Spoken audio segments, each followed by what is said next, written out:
It's now, you know, the court case has finished. There was no real case. There was bits we got from it because he pleaded guilty.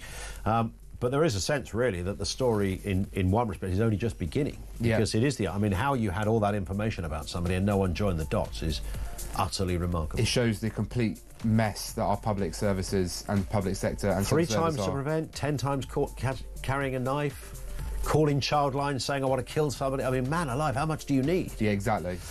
Jonathan Gullis is on the other side of the news at 4 o'clock. Have a cracking weekend. Talk continues. Kev's here at 7. I'm back Monday at 1.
Across the UK, on DAB+, on your smart speaker, on your smart TV, and on your side.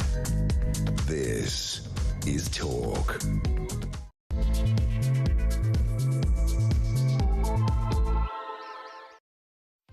Welcome, this is me, Jonathan Gullis, here on the home of common sense and where the nation comes to talk, and this is Talk. You're joining us whether you're listening, whether you're watching us on streaming, on many different platforms. I'm delighted to have you in the studio, and we have got a big show today, so please get in your calls early. 0344 499 1000, text in with the word Talk at the start to 87222, and you can follow us on X, formerly known as Twitter, at talkTV. We start off today with the incredibly tragic story regarding the murders of those 3 innocent girls and the many others who were so brutally attacked and assaulted by that vile scumbag who was sentenced yesterday to 52 years in prison as a minimum sentence. I think it's important, before we speak to our next guest, that we outline some of the facts, because like many of you, I was hugging my children last night, crying at the thought of, God forbid, that ever happening to one of my own, and trying to even vaguely get to understand what those parents, those family members, those friends must be going through at this moment in time. The anger, the pain and the frustration. Especially when this criminal scumbag, I'm not going to use his name, he doesn't deserve it to be used any further. He's a stain on history, and I hope that he rots away in a cell never to see the light of day again. But it's important, and I've got facts here, so excuse me when I glance down, because I want to make sure I get the facts of this correct. So when we talk about this issue, we have that serious conversation. This is an individual who was permanently excluded from school, having called Childline and saying that they were carrying a knife. This same person went back to that school and attacked another child with a hockey stick. This same person, when he found a new school, was looking on computers up about the IRA, the 2017 London Bridge terror attack, where the school then referred him to prevent. We know that between December 2019 and April 2021, the criminal scumbag was referred to prevent 3 times. In March 2022, when he went missing from his home, he was found on a bus with a knife in his possession, just as he was found with a knife previously when he'd been at the school, when he called Childline and the NSPCC had passed that on to the police. All because he didn't want to pay his bus fare, and the police wrote it off due to, quote, bad mental health, and referencing his diagnosis of autism and ADHD as an excuse. He was then charged and convicted on this occasion, and then got a youth detention order. Well, what is that? What does that do? What does that achieve? It was 10 months. Second offence, and here we are. And it was multiple, time after time, he was found to be in the possession of a knife. Time after time, his parents were making calls, allegedly, to the police to raise their concerns. Prevent had been contacted. The school were raising concerns. There was machete and arrows in his animal's bedroom. There was an attempt to make a chemical biological weapon that could have been used to commit terror. And this is a complete and utter failure, to the point where one of the children's injuries was so severe that, to quote, her daddy couldn't recognise her. It is absolutely disgusting, the complete failure of the state to protect the people of this country, particularly women and girls, and particularly children too. And it's important to understand why this animal only got 52 years.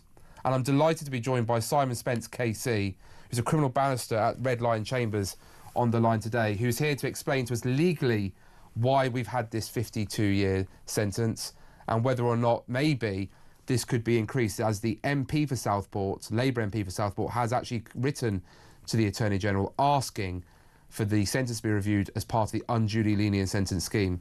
Hello, Simon, how are you? Good afternoon. I'm very well, thank you. Thank you for joining us on what is a very sensitive and very important topic, and I really appreciate your legal expertise in this area. So do you mind explaining for the listeners, legally, why is it that this animal has not been given a whole life order? The simple answer to that question is that the law doesn't allow a judge to give a whole life order to somebody who's under the age of 18, even if they're only a few days short of their 18th birthday. And that's a very simple legal fact. So the judge wasn't able lawfully to give a whole life order.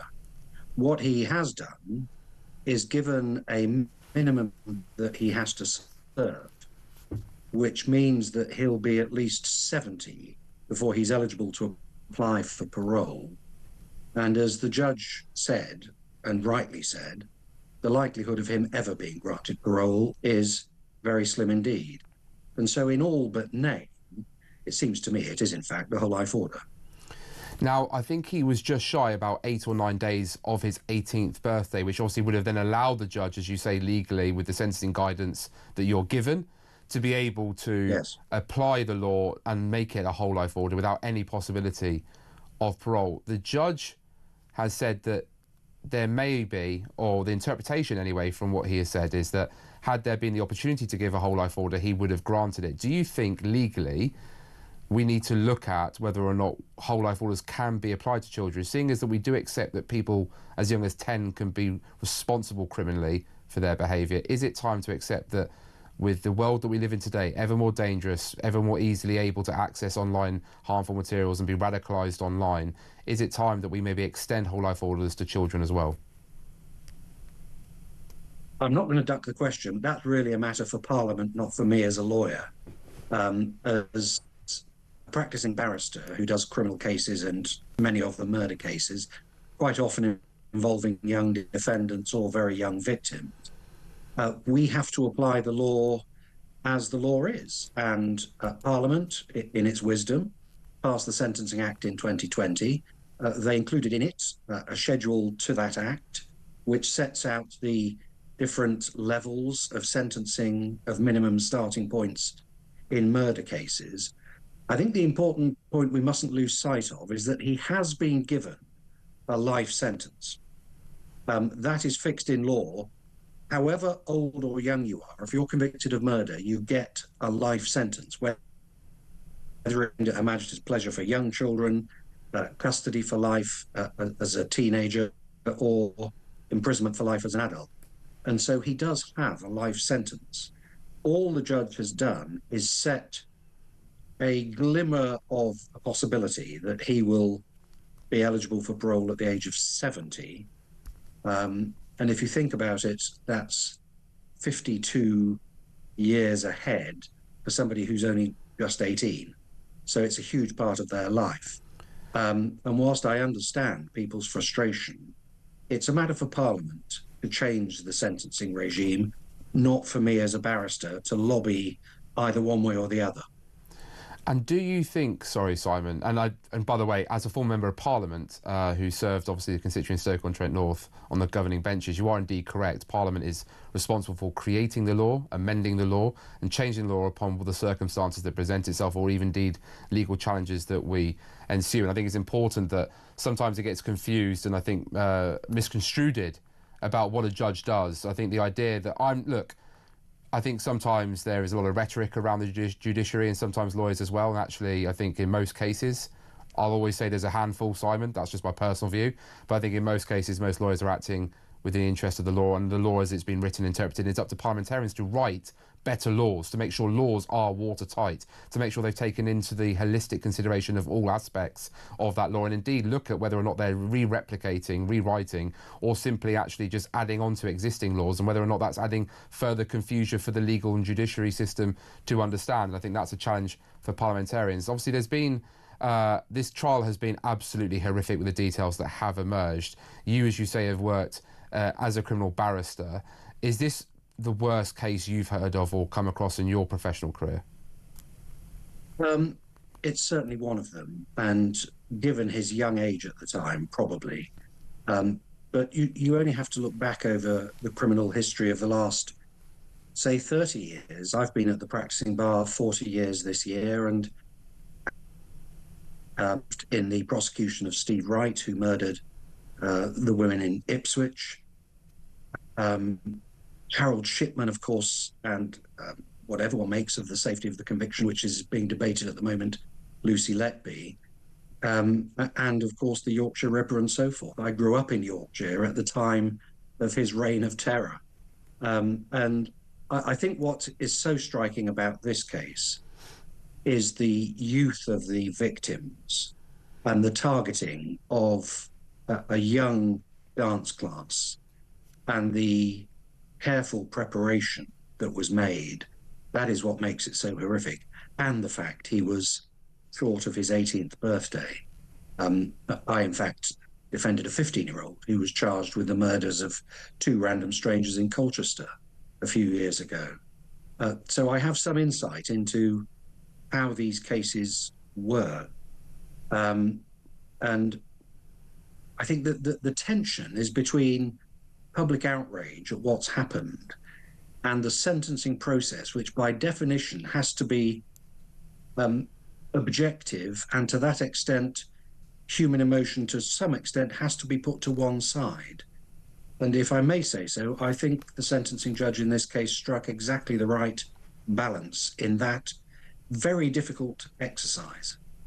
Well, Simon, I must say that it's important to remember, for the sake of listeners and viewers, that 52 years, I think this is one of the largest ever sentences given out in terms of a minimum sentence for a child, essentially, as the perpetrator, this scumbag, the animal that committed this awful crime. At the time that he committed the crime, as we say, he was at 17 years old. So I think that is important to take into account. The judge has, I think, let's say, pushed the law to its limit in that sense. But of course, I think the MP has rightly, for Southport, looked at whether or not there could be a review under the unduly lenient sentence scheme. I understand why he would do that. I think it's important for that Member of Parliament to do that and exercise that right. And again, it's important that Parliament itself looks at it. I think, Simon, final question for me, if I may. There is an awful lot of anger about this individual having time and again being flagged up to services that are meant to protect the public when they feel that individuals pose a threat and a danger. We know that he was reported 3 times to prevent. We know that he's carried a knife at least on 10 occasions. He only received, I believe, 1 sentence of a 10-month community order, youth community offending community order, which I still don't understand. In your opinion, based on what the law is as it stands, is there the possibility of those who, in the public sector, have failed in their duty of care to act within their remit, are there laws in place to hold those in power accountable if they failed in their duty? I think the problem we have in many of the cases that we're seeing, whether that be grooming gangs or indeed this horrific mass murder and reign of terror, is that the establishment for too long is not held accountable.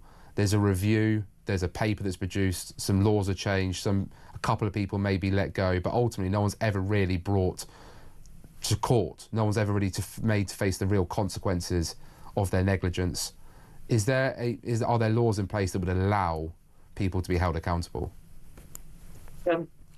I think the problem that you're identifying really is the protection of the public, and that's a matter, again, and I'm sorry to bat this one back, that's a matter for politicians, not for lawyers. We are there to implement the law and to prosecute and defend cases as and when people are brought before the courts. The causes for people to act as they have done really is a matter for society at large. And obviously we elect our elected representatives to represent our views. And as you will know, and I certainly know from my own experience, the various aspects of the criminal justice system have been squeezed over many, many years. And it is a question of resources. Now, I'm not seeking to make excuses for what's gone wrong in this particular case, and I don't know the details of it. But it does seem to me we need to look perhaps with a little more care, not just at the sentencing provisions, but also at what we do as a society and what Parliament can do to prevent the easy access, not only to weapons, which has been talked about, but also to some of the frankly hideous material that's available online. And obviously compromises were made over the online security bill, which may need to be looked at again. And it's preventing people from having access to material which is twisting their minds, putting it quite simply. Well, look, thank you so much. That's Simon Spence, KC, criminal barrister at Red Lion Chambers. We're so grateful for his thoughts, and particularly, obviously, as I say, an established and distinguished lawyer. We've got a new caller, Luke, who's from West Yorkshire, who wants to join us here on Talk. Remember, if you want to be like Luke, call 0344 499 1000, text in with the word talk to 87222 and follow us on social media at X at talkTV. Luke, hi, how are you? Hello, good afternoon, Jonathan. Thank you for having me on. Thank you for calling, Luke. What's your thoughts on this horrific case?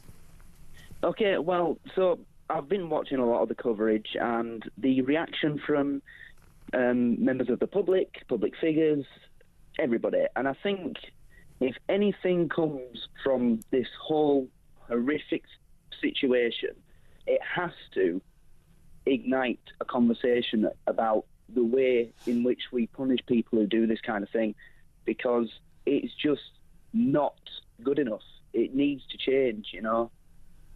I think that's what I think should happen. No, Luke, I think that's total common sense. I think that Parliament needs to have a serious view, not just, as you say, of what we actually make people go to prison for, but actually the sentencing guidelines that never gets discussed enough in Parliament, which is what lawyers and judges are using when it comes to decisions about how long someone will serve in prison if they are indeed found guilty of a crime. And that's for politicians to use their power and their will to say, no, this is the threshold of what we determine, rightly or wrongly, for a crime of this level to be committed and where people should be locked up. Are you calling on politicians? We need an urgent, almost as part of this inquiry in Southport, a review over the sentencing guidance. I'm calling on anybody who has even the slightest bit of influence in this particular field, who can get the ball rolling to cause change in this kind of thing. Anybody who can step up, speak out, and make a difference. Somebody has to be that first person to stand up and say, this isn't good enough. We're not punishing people who commit mass murder in the correct way. Luke, thank you so much for your call. New caller Luke from West Yorkshire with a ton of common sense on the home of common sense here at Talk with me, Jonathan Gullis. We'll see you shortly after the break.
Government is going about it at the moment with state plans, with picking winners, with banning things. This completely miserablest approach to net zero that we've been seeing, of course, that is incompatible with growth. And the Heathrow decision just makes that crystal clear. Yeah. I really hope it's Ed Miliband doing the media rounds when that decision is made, where he has to somehow support his government for accepting and advancing the premise of a third runway for growth purposes.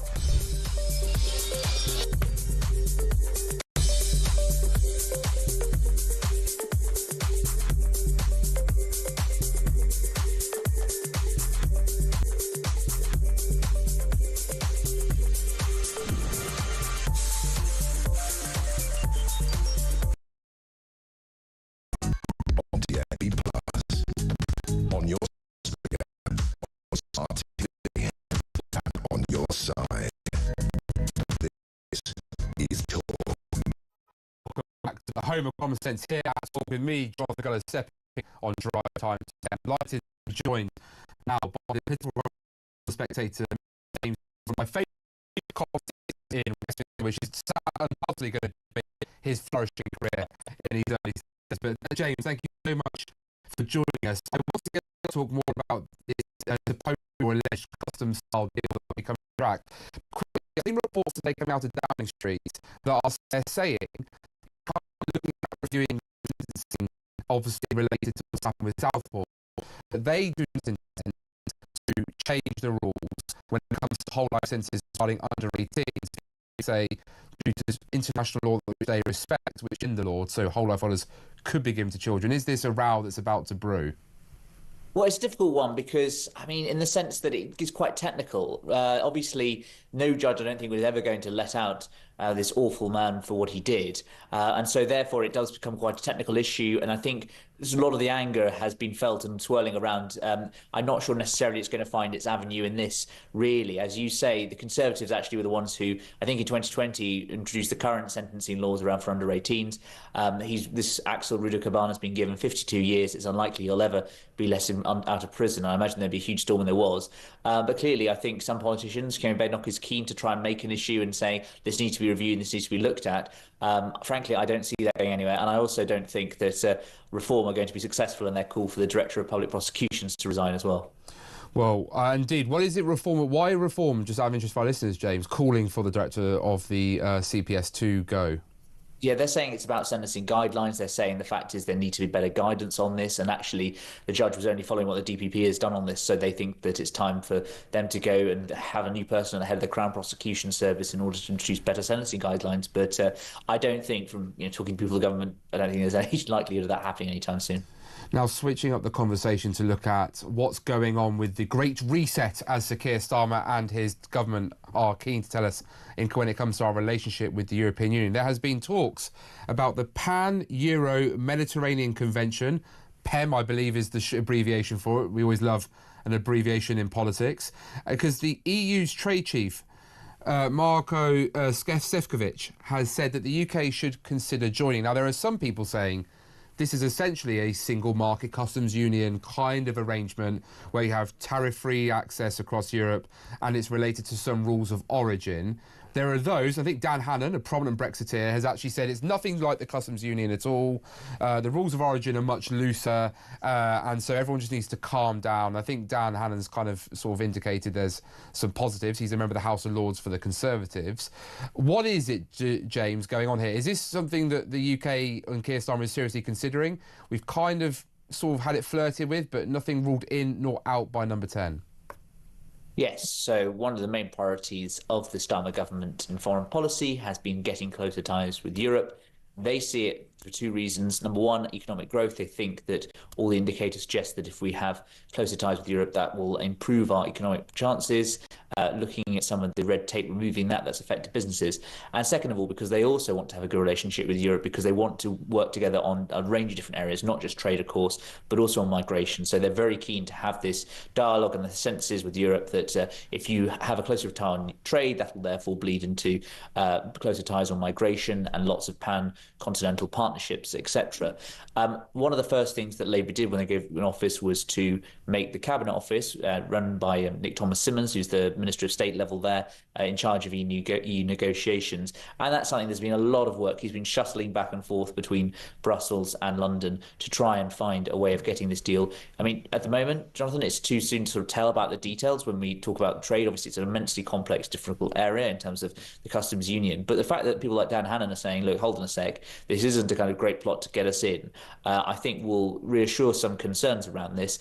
And I also think, frankly, I mean, talking to Labour pro-Europeans, they're disappointed the government isn't doing more on all of this. And one of them was saying to me the other day, it's striking how reticent we are when it comes to Europe and yet so enthusiastic of China. So I think that Labour really are very nervous about all of this, but I don't think there's any challenge necessarily in sort of talking about customs. The question is, of course, is what are the compromises? And with Brussels, Jonathan, the EU always wants something, don't they? Well, James, there's a frothing at the mouth Brexiteer who was actually desperate for no deal, because I don't believe you could have done a deal whilst you're still in the EU. And I think Theresa May absolutely was a calamitous clown when it came to trying to negotiate that Brexit deal. And he drove people like me out of the Conservative Party because of what she was doing. But thankfully, she was finally got rid of.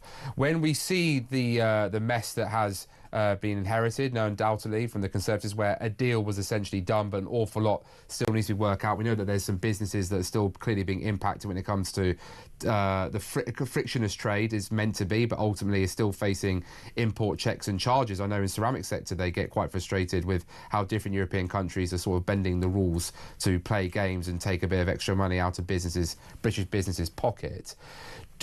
My concern is this is a sliding effect here. If we do this, and like you say, what do we have to give back to the EU? Because my concern with this is regulatory alignment. And I think that regulatory alignment is a smart move by Labour, because they'll still say, we're not in the EU, we're not in the customs union, we're not in the single market. But if we're essentially just aligning ourselves with all the regulations that Brussels introduces, we're effectively in it without actually having a say in what's going on. Am I just getting overexcited, James? Do I need to just take a chill pill? Well, I think it'll be a chill pill, maybe brought to you with a little less red tape from the continent if some of the Labour Europeans have their way. I think that that is the real concern. And of course, the whole point about Brexit was making the most of those Brexit freedoms. And there has been, I think, disappointingly little divergence on a range of different areas. On the other hand, to give the Starmer credit some due, I think their AI proposals last week were very encouraging. And that's a great example of where the UK doesn't have to go down the very, I would say, sclerotic approach adopted by the Europeans. But the question is, of course, is how much of this Labour sort of just preparing to go along with Europe and actually preparing to strike a different tone? And it may be risks attached, but there are rewards that comes with that too. And then also, I think the key thing to remember when it comes to dealing with the EU is that they also have a number of different elections on the continent this year. So obviously, later this year, you have the German election. I think that's going to ensure that talks are on a bit of a go slow. Also, there's going to be probably a change of leader again in France at some point before the presidential election. So I'm doubtful we're going to see too much too soon. I mean, we've had 6-7 months negotiation. I suspect we won't see anything more for the next 6 months or so. I'll cool myself down, James, and watch closely what comes next. And then finally, someone who has been having quite a chilly time over in Davos is Rachel Reeves. Miss Reeves is up against it, isn't she, James? Do you think she's going to survive? I think she will survive, but I think that her chances of still being Chancellor at the end of this Parliament are looking a lot slimmer than they were just a few months ago. Look, I mean, the two biggest decisions that Labour have made in office, which have come into the most criticism, I would say, are both to do with the Treasury. One of those is about winter fuel, and one is the budget. And on both those occasions, I think there was questions around how much Rachel Reeves was willing to question Treasury orthodoxy, stand up to the Treasury's proposals. They always put one in every chancellor. And I think right now she's looking a lot less secure in her position than she was. And that's because Labour MPs are frankly questioning her judgment and ask, is she actually going to be a vote winner next time around? Well, all I'll say before we go to our break, James, is that listeners need to be reading James's stuff, following him on social media. He's one of the best and the brightest in the lobby, and I think he's going to have a big future, and I look forward to seeing him on that journey. And maybe one day, if I return to Parliament, he'll give me a good grilling if he's in some senior position, and God forbid I'm in some senior position, but I won't give you nightmares, listeners and viewers, any time soon. It's not bedtime just yet. So we're about to go to break. Come back to the home of common sense with me, Jonathan Gullis, here at Talk. Call in 0344 499 1000. Text in word Talk to 87222 and follow us on X, which is at talkTV.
Across the UK, on DAB+, on your smart speaker, on your smart TV, and on your side. This is Talk. Welcome back with me, Jonathan Gullis, here at Talk, the home of common sense, and I'm delighted to be joined shortly by the Shadow Paymaster General, former colleague of mine, Conservative Member of Parliament, Richard Holden, who has introduced an interesting bill, a private member's bill. This is one of those bills that goes through normally on a Friday like today, where we try and make sure that you backbench MPs get the ability to hold the government to account, come up with new and exciting ideas. And Richard introduced a bill which is about banning first cousin marriage. Now, yes, listeners and viewers, I thought this was already a no-go, but apparently it isn't. And Richard was trying to tidy up the law, even though he was opposed at one stage by one of the independent Islamist MPs who decided to defend it, bizarrely. But we're going to play a clip before we go to Richard of the very moment this government blocked Richard's bill from being listened to. 2025. Marriage Prohibited Degrees of Relationship Bill, second reading. I beg to move. Object. Objection taken. Second reading what day? Friday the 24th of January 2025. Friday the 24th of January 2025. Now, for those of you who don't know, parliamentary procedure, you heard the word object there from Christian Wakeford, Labour MP for Bury South, who, as a government whip, was saying object, which means the bill will not be able to proceed. I'm delighted to be joined by the author of that bill, Mr Richard Holden MP himself. Hello, Richard, how are you? Very well, Jonathan. How are you? It's been a while. It has been a while, my friend. It's good to see you. Now, Richard, you must have been aghast at the fact the government wouldn't want this bill to proceed. It just seems like common sense that surely people on all sides of the House agree. I know, because I shared an office with you in Westminster, how hard you work actually to reach out to the other side of the political aisle, so to speak, to make sure there is mass consensus. You must have Labour MPs messaging you going, what on earth is going on here? Well, actually, Jonathan, I had Labour MPs who were supporters of my private member's bill. Their names are actually on the order paper saying they support it. But the government, in its wisdom, under Sir Keir Starmer, has decided to instruct its whips to oppose the bill in Parliament, which I just find absolutely astonishing, to be honest. You know, Jonathan, we worked together on a private member's bill when I started to expand pensions, particularly to women on lower pay, which you then took forwards after me as well. So, we know this is a good way of changing the law to make a positive difference to people's lives. And when it comes to first cousin marriage, there are really serious concerns around this. Yes, around the health issues which go along with such close relationships, especially when these repeat generation after generation after generation. So you're seeing first cousins marrying first cousins marrying first cousins. It's a very, very it becomes an almost clan-based system. And I think the other side of the coin on that is the obviously cost, potentially that to the NHS and to our welfare system in dealing long-term with some of the issues which throw up from that. But I think more importantly, in some ways, actually the fact that this is used as a way of controlling people, controlling their lives. Because, Jonathan, if you and Mrs. Gullis were both in a situation where you had a same set of grandparents, you can never leave those relationships. It's about control of people, and I think that's one of the most difficult elements to it as well. It's about control of people in those relationships and in those communities, and that's one of the reasons I think that everybody on all sides of the House should be getting behind this. This was something which was practiced by the Habsburg monarchs in Spain back in the day, and we all know what happened to them. And they eventually died out because obviously the inbreeding was so harsh. And I really worry about the consequences for so many families of this, particularly obviously for women. And it will also be women who end up as often the primary carers for the children in these situations as well. Did you get any forewarning before you stood up and said the second reading date that this bill was going to be opposed? Did the government at any stage reach out to you to try and find a compromise or another piece of legislation they could attach this amendment to? Well, it's a good point, Jonathan, because actually when I first... so my first initial approach on this was to submit what's known as a written parliamentary question on it to see where the government's position was. I thought, well, there's no point in me proceeding with this if the government is going to come forward with a sensible reason why it shouldn't be put through. And in fairness, the minister wrote back to me and said... and sort of indicated that the door might be a little bit open on this. So I thought, well, on that basis, I'll take it forwards. and started a bit of a campaign. And what's really struck me is how many people across the country, when I started to talk about this properly in the sort of month before Christmas, it really struck a chord with people. That and overwhelmingly opposed it. They can see the community relations issues if people are constantly being married within their own families. They can see the control of individuals, which can happen within that, and they can also see the impact on the individual's health, but also more broadly on our NHS and welfare system. And I think it's a bit of a no-brainer, and I'm still as a bit of a loss as to why the government are not wanting to pursue this. I've submitted since I started talking about this some more questions to the government, and they've really started to lock down any information at all. So I've been trying to find out how much they're spending on care in this space. I've been trying. There's a project going on at the moment with basically nurses, specialist nurses, to deal with children where their families of very close genetic partners. And the government are really pushing back, closing down any questions I'm asking on this now. So it's starting to really worry me that actually from both the government and from certain parts of academia, there's also a real desire not to talk about this issue and not to face this issue head on.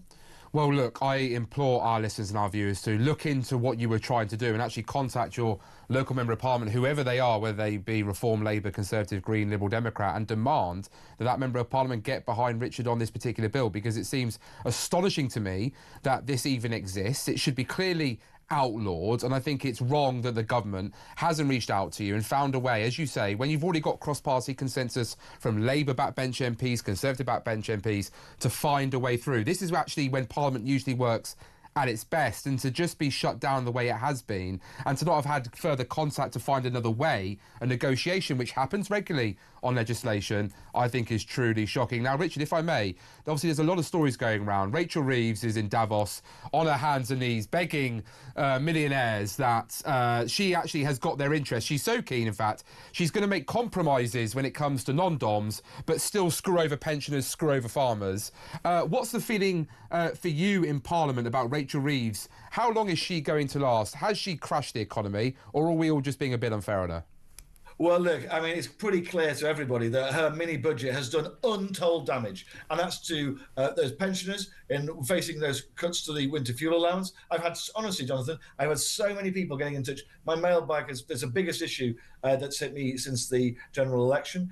We've also had those issues around the extra tax on people in work through their raid of employer national insurance. And that's really hammering particularly lower paid workers, younger workers, part-time workers, hospitality sector, the care sector, local hospitals, because it's absolutely targeted at lower paid workers. So, care workers, I've had so many local charities getting in touch and saying this is absolutely crippling us. I've had my local GP surgery getting in touch saying it's going to cost them tens of thousands of pounds more a year, basically an almost full GP salary at my local surgery just to deal with Rachel Reeves' national insurance hikes.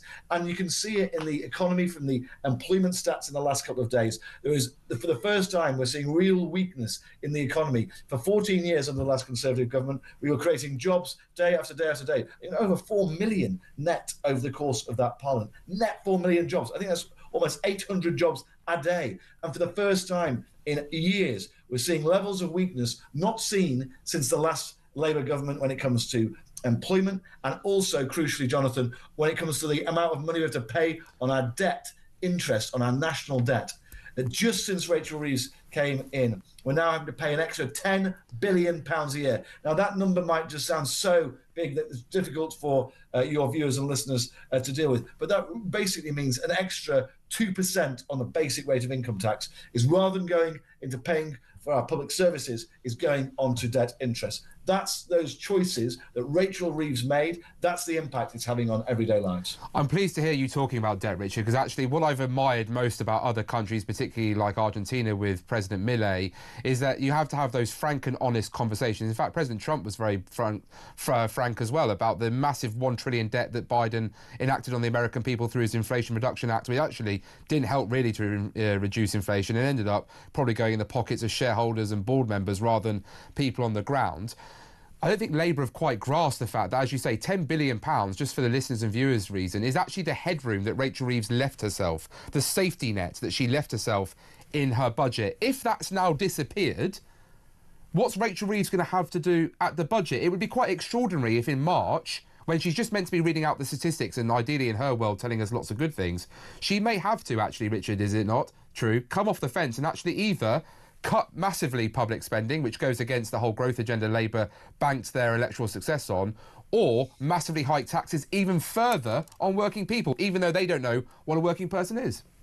Well, you're quite right about that, Jonathan. We've asked them quite a few times about that in Parliament, and they are very concerned about the idea of the concept of a working person. They've disappeared down their ideological rabbit warren on those sorts of questions. And we all know what a working person is in this country, and they come in all sorts of shapes and sizes. But the crucial thing I think you raised there, yes, she could cut spending. Yes, she could raise taxes. But there is a third option, Jonathan, and that is she could increase borrowing even further, which would then create more of that cycle of even more debt, which would require in the future even greater spending cuts and potentially even greater tax rises. And that's what I really fear at the moment, is we're going to see a Labour government kicking the can down the road yet again. It's quite clear that the financial markets are already worried about that prospect. That's why they're increasing the rate that the UK government pays on our debt faster than in Germany, France, Italy, the USA, Canada. You know, it's faster than any of those countries.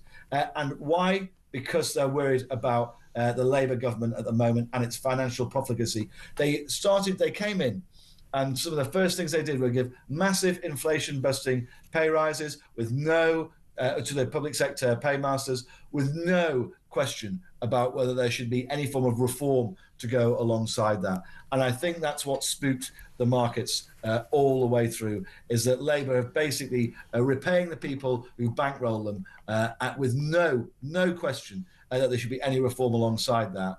And I think that's what really worries people about that the structural issues that Labour are embedding in our economy today. Well, for listeners who don't know what Shadow Paymaster General is, that means Richard is working with other colleagues to hold what's called the Cabinet Office. And all I can tell you is this: Pat McFadden, who's the Chancellor of the Duchy of Lancaster, effectively one of the most powerful people in Parliament, because he's essentially looking across all government departments. Have a look at how much is going through his department, how much Keir Starmer's relying on Pat McFadden to move the cards around and shuffle the deck in order to keep distracting what's going on in Parliament. And I'm grateful to Richard and his colleagues for holding that to account. Richard, final question from me. We know that this horrific crime in Southport has evoked an awful lot of emotion. We saw a couple of members of Parliament, albeit reform members of Parliament, in Lee Anderson and Rupert Lowe, come out and suggest that they believe it is time for a discussion, or indeed in Lee Anderson's case, it's time to just reintroduce the death penalty. Is that something that you think we should be discussing and debating in Parliament? Would you want to see a use of the death penalty for such a horrific crime as we've seen in Southport? Or do you think there's other things that we can do within our criminal justice system instead?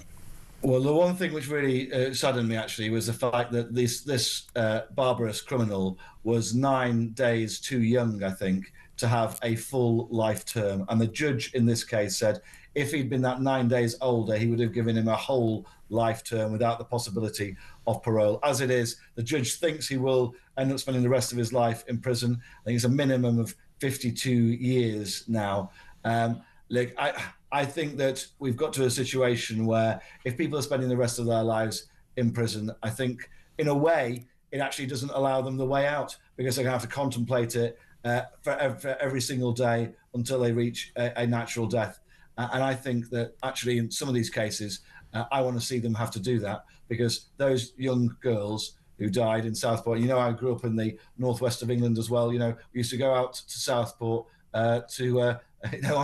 with my dad and my little brothers on a weekend, and just to think of what happened there in that town is absolutely astonishing. And I want that man to contemplate for absolutely as long as possible before he descends into the fiery pits of hell what he has done to those children and those families and that community and our country. Richard, before I get the wrath of my producer Ryan, are you astonished like me that Sir Keir Starmer's 10 Downing Street has come out today and said that he is more interested in protecting the rule of international law, as he calls it, and therefore will not look to impose whole life orders, particularly for crimes such as this horrific terrorist and mass murderous attack, because he is going to make sure the UN Convention on the Rights of the Child is going to overrule, whereas in Kemi Badenoch has said she is open to looking at it. Are you astonished that Keir Starmer would put international law, as he calls it, above the safety and the lives of the British people?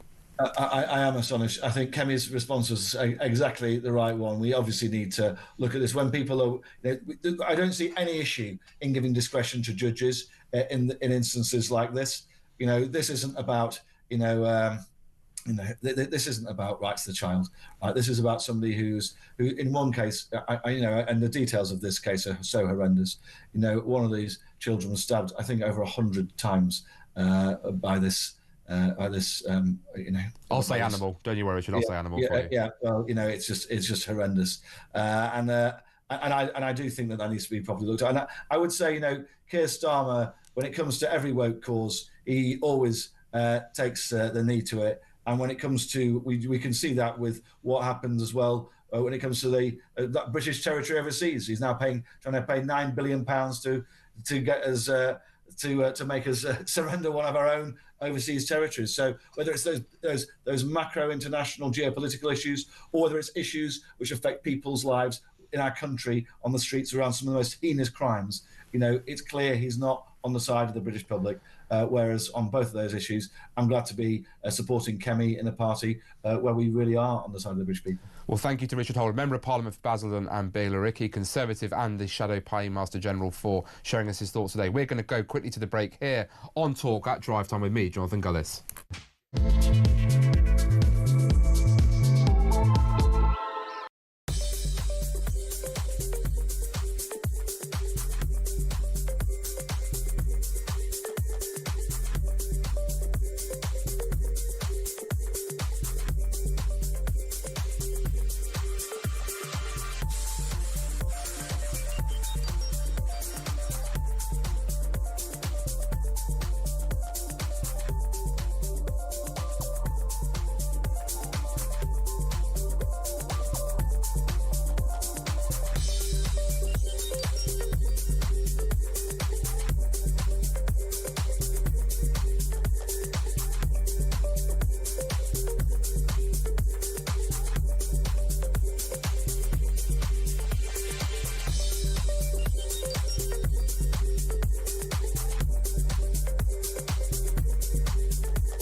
And what we need to actually now address is how on earth it happened when so many, what we're starting to learn now, and obviously I can't speak because I have the full facts have not yet come to surface, but how when so many agencies were involved, did not one person take action to actually intervene and stop this person being able to even be in a position to enter that building.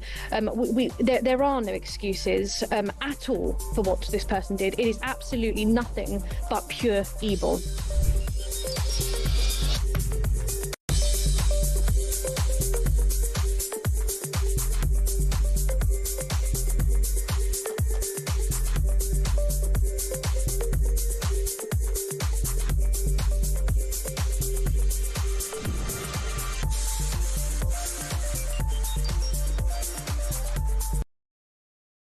Across the UK, on DAB+, on your smart speaker, on your smart TV, and on your side. This is Talk. Welcome back here to the home of common sense with me, Jonathan Gullis, on Drive Time at Talk, and we're getting straight to our next great interview with Lisa Minogue, the travel editor of The Sun, who's going to tell us all about this storm that's blowing you mad across our country, particularly if you live in the north. That place is, that place called the North. Not many Londoners will know. But first of all, thank you to Lisa for joining us. Lisa, what on earth is going on? I've got my phone popping off of family members and friends living up in Scotland, for example, saying it is pretty dicey where they are. Yeah, it's been a really devastating storm. We've seen record-breaking gusts of wind throughout both Ireland and Scotland and the UK over the last sort of 12 hours. There's been serious disruption. Not only, of course, we're looking at all those images of trees having fallen down, but our airports, there's been really serious disruption. Over 1,200 flights have been cancelled today.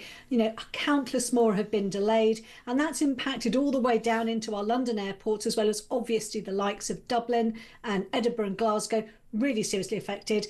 Almost no flights at all today. Trains are just the same. There are no trains at all in Scotland, and serious problems if you want to travel any further than the likes of York up into Scotland.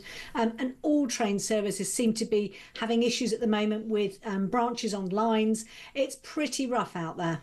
You always get, Lisa, you'll know this, a group on social media go, this is overblown, this isn't to be worried about, this is the government trying to control our lives. You hear the hysteria and the conspiracy theories flying. Why should people be taking this seriously? Why should they be heeding the advice of people like yourself and others about the dangers of this storm?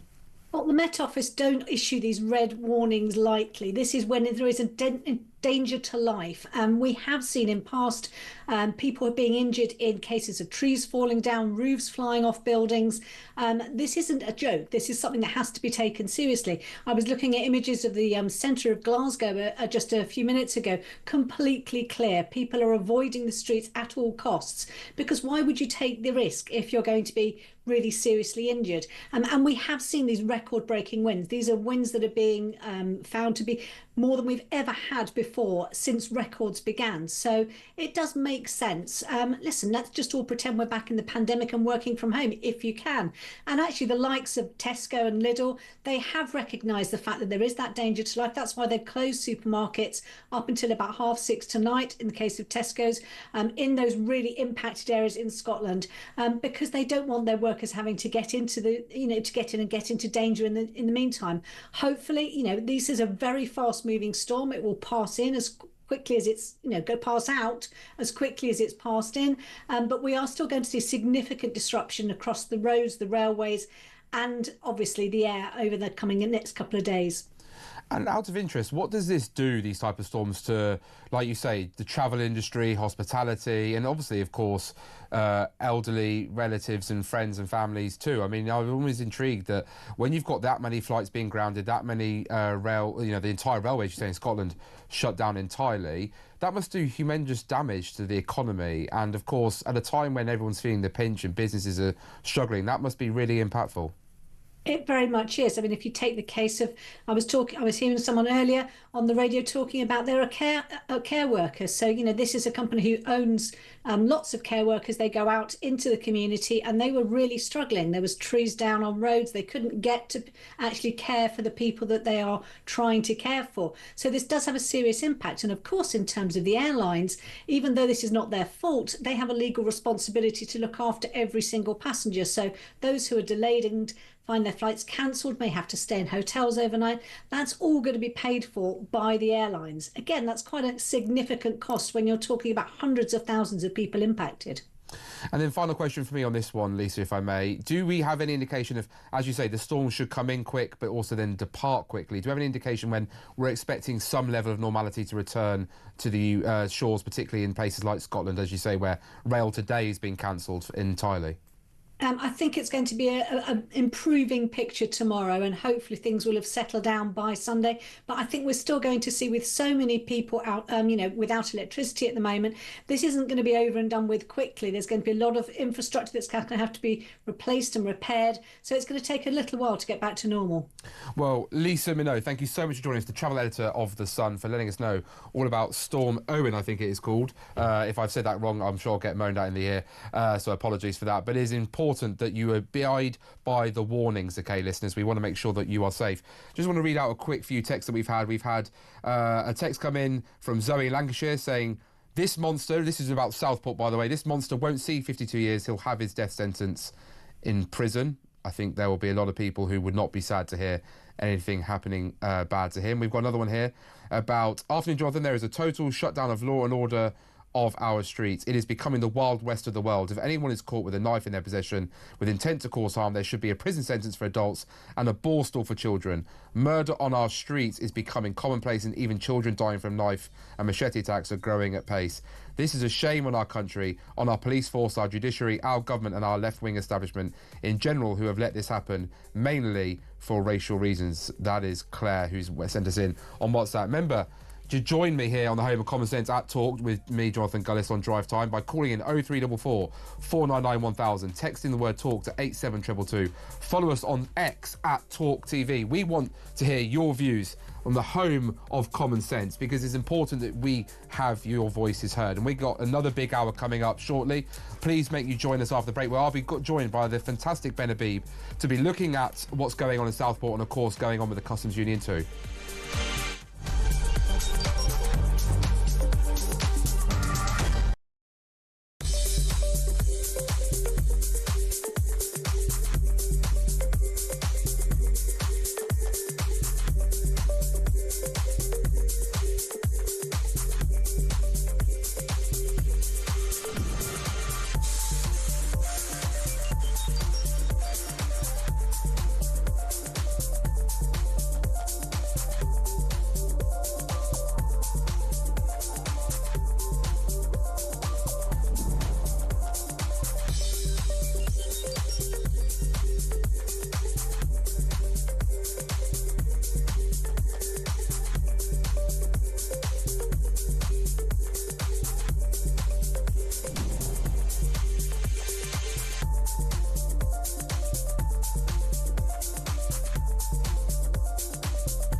Across the UK, on DAB+, on your smart speaker, on your smart TV, and on your side.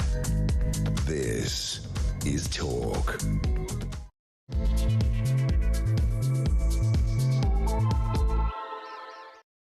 Welcome back, listeners and viewers. You're joined by me, Jonathan Gullis, here on the Home of Common Sense at Talk at Drive Time. And we're going to be joined now by the former member of the European Parliament and Brexiteer, Ben Habib. Ben, how are you? Good afternoon. Good to see you, Jonathan. Very well, thank you. Well, how are always you? delighted to see you, Ben, and thank you so much for once again coming on the show. Look, Ben, I'm going to, if you don't mind, just get angry and rant and then let you chime in after me. Absolutely. Because I am astonished that Sir Keir Starmer's number 10 Downing Street today is ruling out giving whole life orders to children because he's saying he's restricted by the UN Convention on the rights of the child? What about the rights of the children that were stolen by this callous, cruel, cold, vicious animal that took those innocent children's lives and caused harm, irreversible harm, psychologically in many cases, to those who survived? But Sir Keir Starmer's number 10 saying that the government takes, and I quote, its commitment to international law seriously. This notion of international law, Ben, is boring and exhausting, and it's putting some fake idea of what international law is on a pedestal over the lives and safety and security of the British people. You must be as angry as I am to hear this. I'm absolutely furious. And the Ruda Cabana case reveals the absolute repugnant nature of the way this Labour government is thinking. What we discovered during the sentencing of Ruda Cabana was known to Keir Starmer within hours of the killings having taken place, and to Yvette Cooper and Merseyside Police. And yet they've travelled 6 months, and during that period they've taken no steps whatsoever to address the root cause of Ruda Cabana. And let's just say what the root cause is without being shy. The root cause is mass migration, often with people coming to this country who hold our country in antipathy, who make no effort to be integrated. The regulatory and legal framework, in fact, gives them the entitlement not to integrate, protects and promotes them in whatever culture it is they wish to hold. No attempt has been made to reveal the truth about Ruda Cabana by the Prime Minister. No attempt has been made to set right this liberal global order that delivered Ruda Cabana's father to our shores. No introspection whatsoever from this government. And yet, here he was a few days ago talking about how Amazon are to blame because they sold him a knife. You can pick up a knife from your mother's kitchen table. The absurdity of the deflection is ridiculous. And now for him saying that he won't even countenance proper punishment for this. I mean, if this was the 16th century, I would say Ruda Cabana's possessed by the devil. That is how evil this chap is. And for him to say he won't countenance proper sentencing for him because of some commitment to the UN, we are hijacked. This liberal global order has hijacked domestic governance. We can't run the United Kingdom for the benefit of this country and for the benefit of these people. We are unable to protect our own people because of this liberal global order. We can't enforce our borders. We can't ditch net zero. We can't deregulate. We can't cut taxes. We can't sentence horrible criminals. It's got to stop. And the fact that the Prime Minister can get up this today and say what he said absolutely confirms my worst fears that they're completely out of touch with what their primary obligation is, which is to protect and promote this country. That's what they've got to do. And before they can promote, they've got to protect, and they're failing fundamentally in protecting us. Now, Ben, if I may, obviously just offer a different perspective. People would say that this isn't to do about migration. His parents were migrants. He was born in Wales, born in this country, educated in this country, and actually has self-radicalised himself through online material that he's been able to access. And therefore, we need to have a much further look. In fact, we had an eminent KC on earlier who said we need to have a serious conversation looking at the Online Safety Act around how material is accessed. Do you agree that we need to go further when it comes to accessing online material? Do you think it's an unfair argument, in your view, to suggest that somehow that we should just be blaming the tech entrepreneurs, the tech bros as they've now become, when actually, as this case has pointed out, time and again, the police, Prevent, were warned about this individual and took no action? Yeah, so we've seen all this before, haven't we, Jonathan? I think it's, again, another deflection to say this has got nothing to do with the unsettled culture of this country. We just had a debate for the last month or so over the gang rape gangs and the way that the institutions that are charged to protect us actually turned a blind eye, were too shy of being accused of being racist or xenophobic or whatever it was to do their job. The police, social services, local councils, and so on. And the fact that Ruda Cabana wasn't challenged is, again, I think, testimony to the same problem. And I'll just say one more thing on this. The Prime Minister described him as a Welshman. Well, when you colloquially describe someone as a Welshman, it conjures up all sorts of images in your mind. What it does not conjure up is an image of what Ruda Cabana is. You may think of a Welsh farmer. You may think of a Welshman in a pub or a rugby player or whatever. You don't think of the individual that is Ruda Cabana. And I think it is relevant that he is of recent Rwandan descent. I think you can't escape from it. And I'm sure that the three opportunities that Prevent were given in order to nip this in the bud, I'm sure part of their thinking was the fact that he is, of African descent, and this utter fear of calling things out, and for fear, of being called racist. It's got to stop. But Ben, wouldn't you be accused of stirring up racial hatred if we're pointing out the fact that his African heritage has got... People would say it's got nothing to do with why he committed the crime that he committed. His Rwandan heritage has got nothing to do with why he committed the crime that he did. This man was just clearly pure evil and was intent on harming and murdering children. I'm not stirring up racial hatred. My dad's Punjabi. I'm half Pakistani. My mother's English. For me, race is irrelevant. But what you've got to have in a country is an institutional framework which is blind to ethnicity, a criminal justice system which is blind to ethnicity, a preparedness to call out things as they are, without fear and without favor.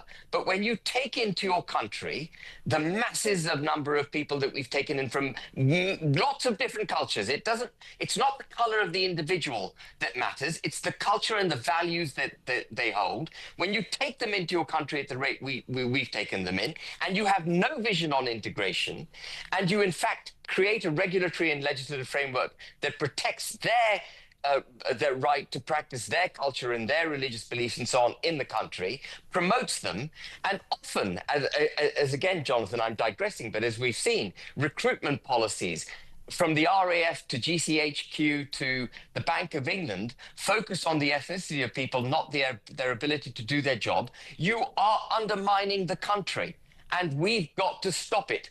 And it's possible that Ruda Kabana his ethnicity didn't play in protecting him in any way whatsoever. Prevent was just asleep at the wheel. The police who interviewed him a couple of times were asleep at the wheel. It's possible. All of that's possible. But there are far too many of these incidents taking place for this just to be a coincidence. And the gang rape gangs, that has been brought into sharp relief in the last month. And I would ask people to join the dots and see that there's a lot of commonality with what's going on. And we do have a two-tier criminal justice system, a criminal justice system that is fearful of doing the right thing, and that just has to stop. We even had the Crime Sentencing Commission. I don't know if you remember this, Jonathan. About a year ago, the Crime Sentencing Commission, which is the body charged for guiding courts on what sort of sentencing they should provide, saying that someone's background should be taken into account when you're sentencing someone. They were actually advocating for a two-tier criminal justice system. That's, the reason the lady above the Old Bailey is blindfolded is because justice should be blind. It should be blind.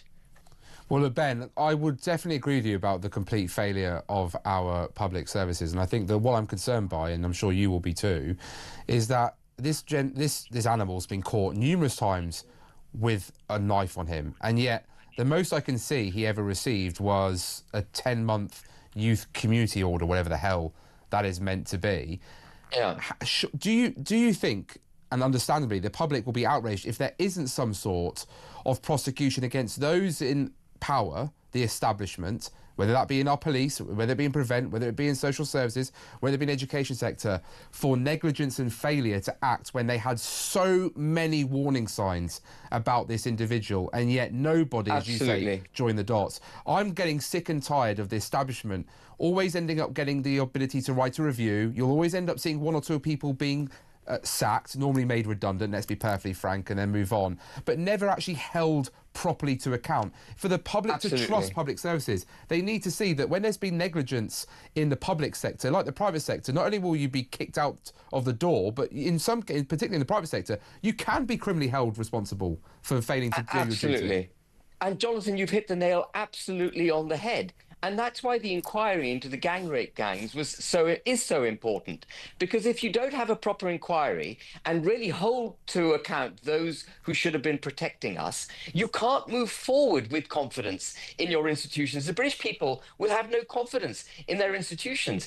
And before we leave Ruda Kabana, let's not forget that the Prime Minister was up in 2 seconds flat when the protest took place, categorising everyone as far right and directing the criminal justice system to arrest them, detain them, incarcerate them in the shortest possible order.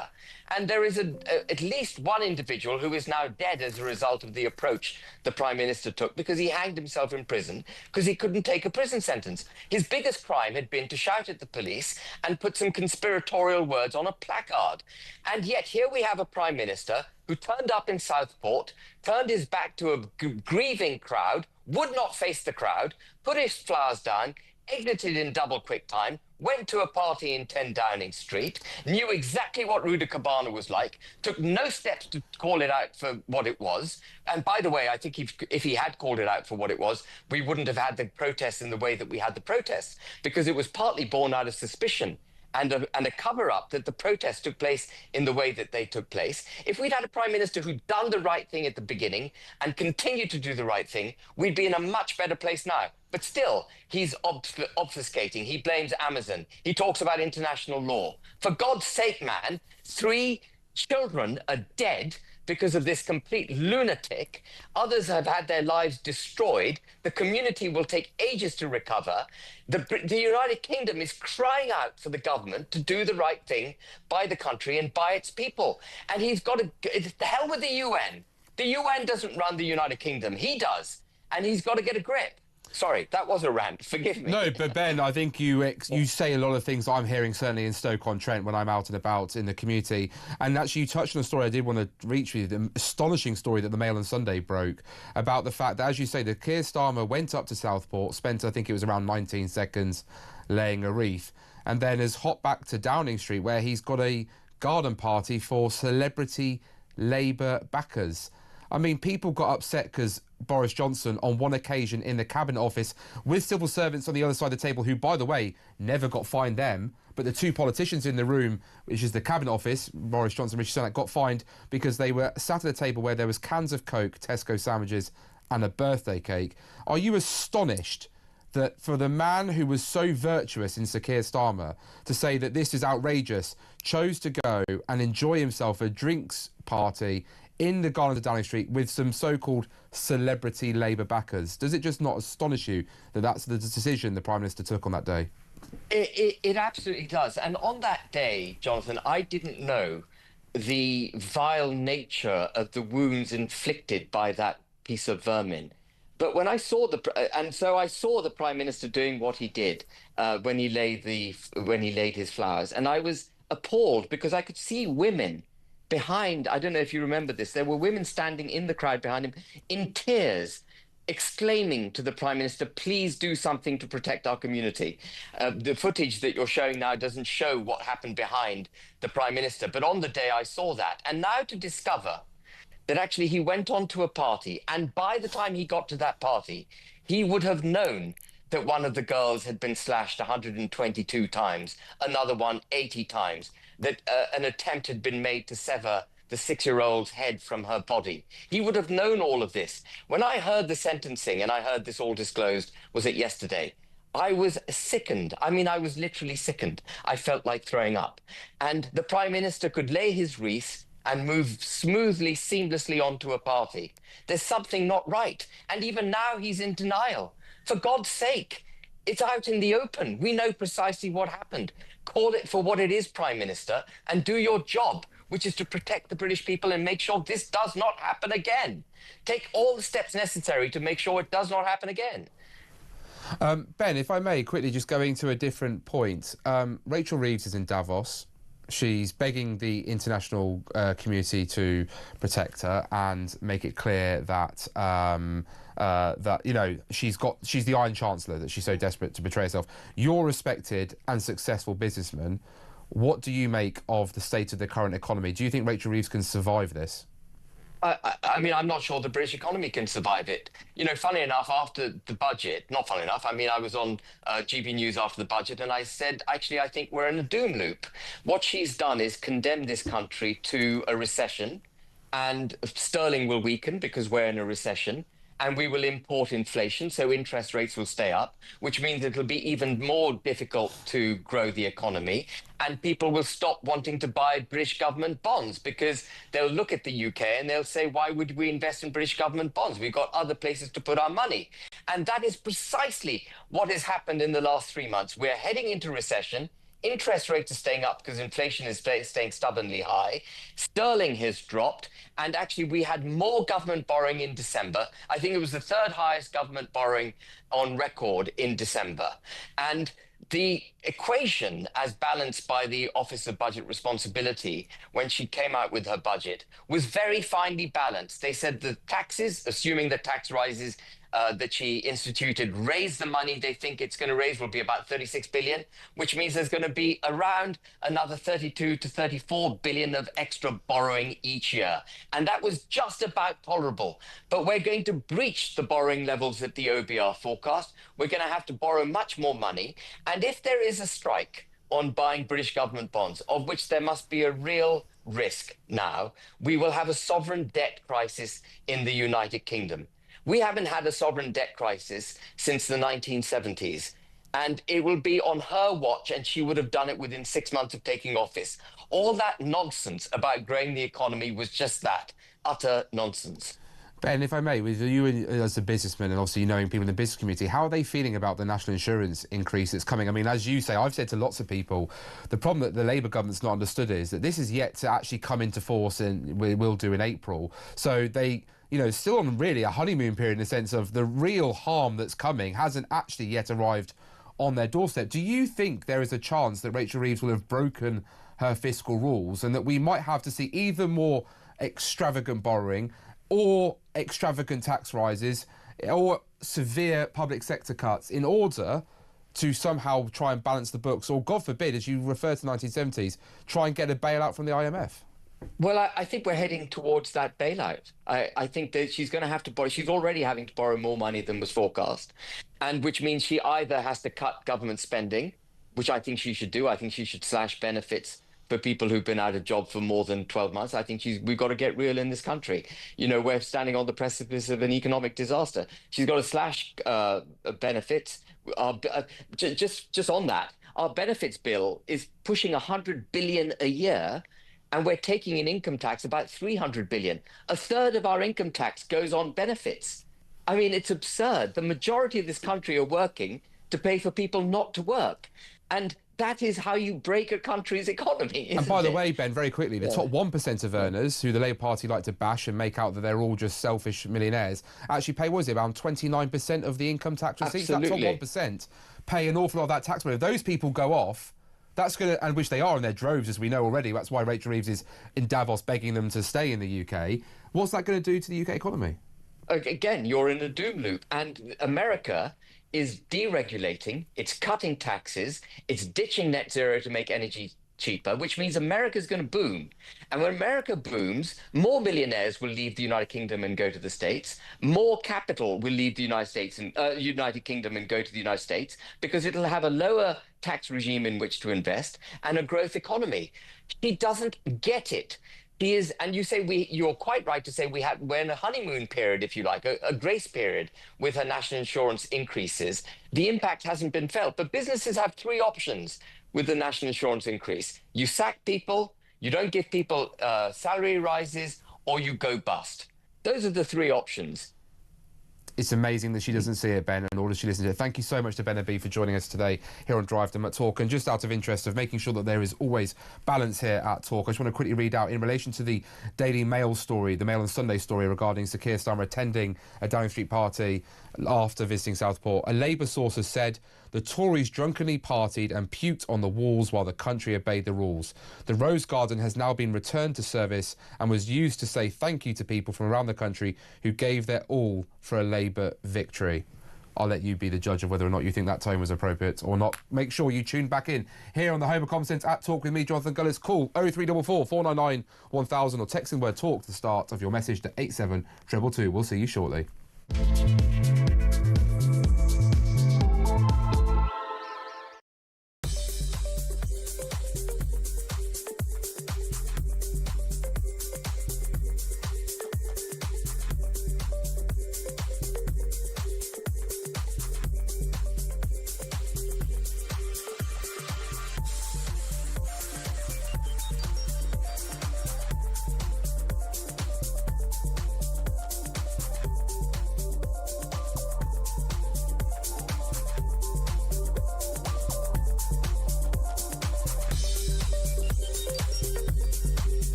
the very least, force this little to sit in the dock and face the music and listen to the harrowing statements of the victims whose lives he either snuffed out or ruined. Don't forget, you've got parents there whose little kids have been maimed and killed. Their lives ruined too. Put him in the dock and make him do it. And if he doesn't like it, stick him in a straitjacket, put a gag on and force him. Force him. Why are we always so weak?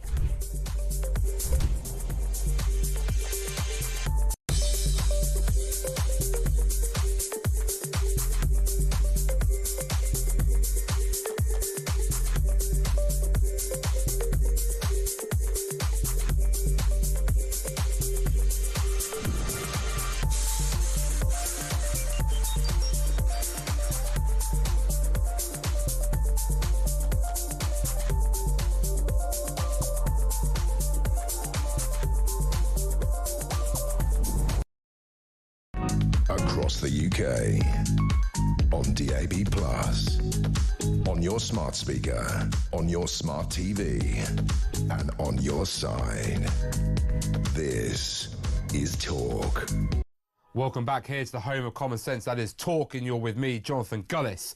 And we're moving on to another topic, a quite astonishing story as someone who is a father, but also as a former teacher.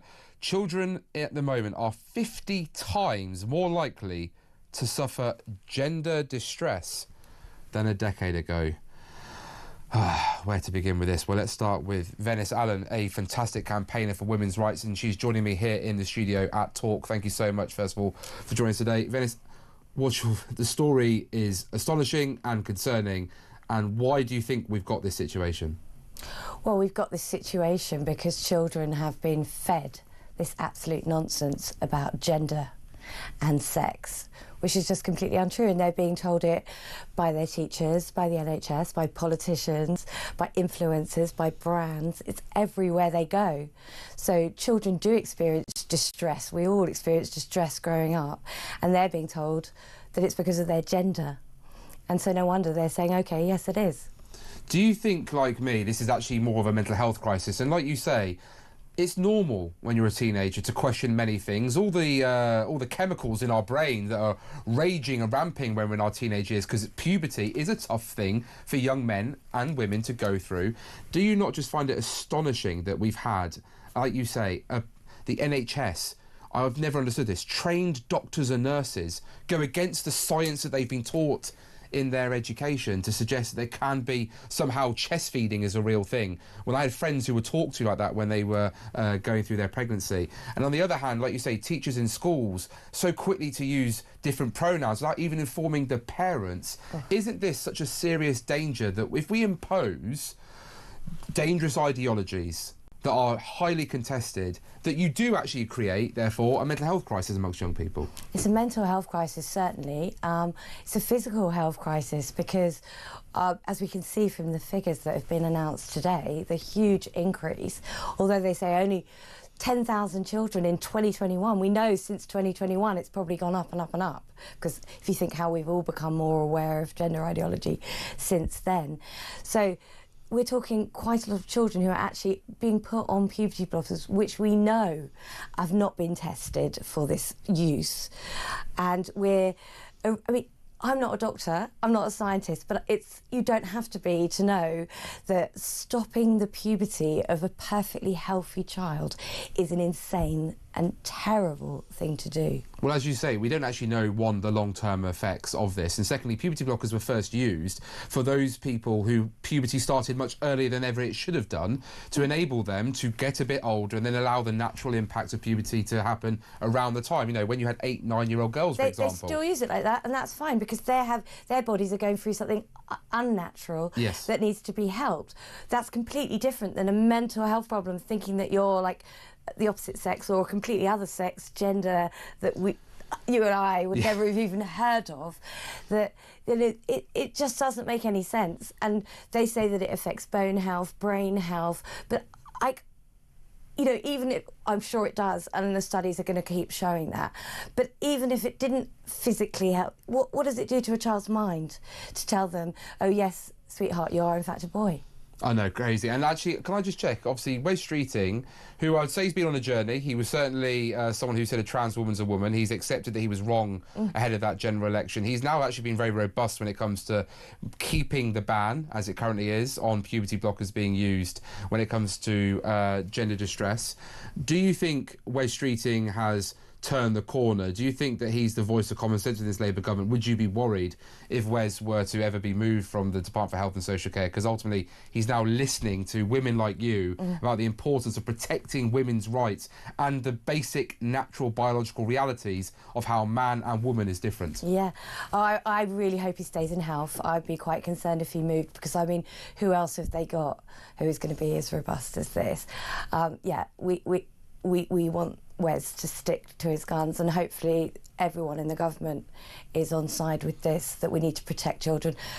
It's no longer being given out in the NHS. You're no longer allowed to go to abroad or privately, and it should stay like that. Are you finding, as a campaigner, that the current government now, they're interacting in a much more positive manner when it comes to understanding the very real concerns that you have been raising for a number of years, and in fact that some Labour MPs who maybe were quick to jump on the social media bandwagon and virtue signal, like the many brands that you, like you rightly say and pointed out, that were trying to act cool in the moment but are actually undermining women's sports? There's this great clip of Senator Ted Cruz. I remember him saying, like, if there's no difference between women and men, like some people are trying to exclaim, then why have we got women's sports? Surely we just let everyone compete against everyone. Oh no, bone density, muscle mass, all testosterone for men, all these things that obviously are just biological facts. But if you just asked a 4-year-old, you know, who's going to win the race, that guy or that woman, everyone knows. We're having these insane studies to prove stuff that we all know. And that's a shame.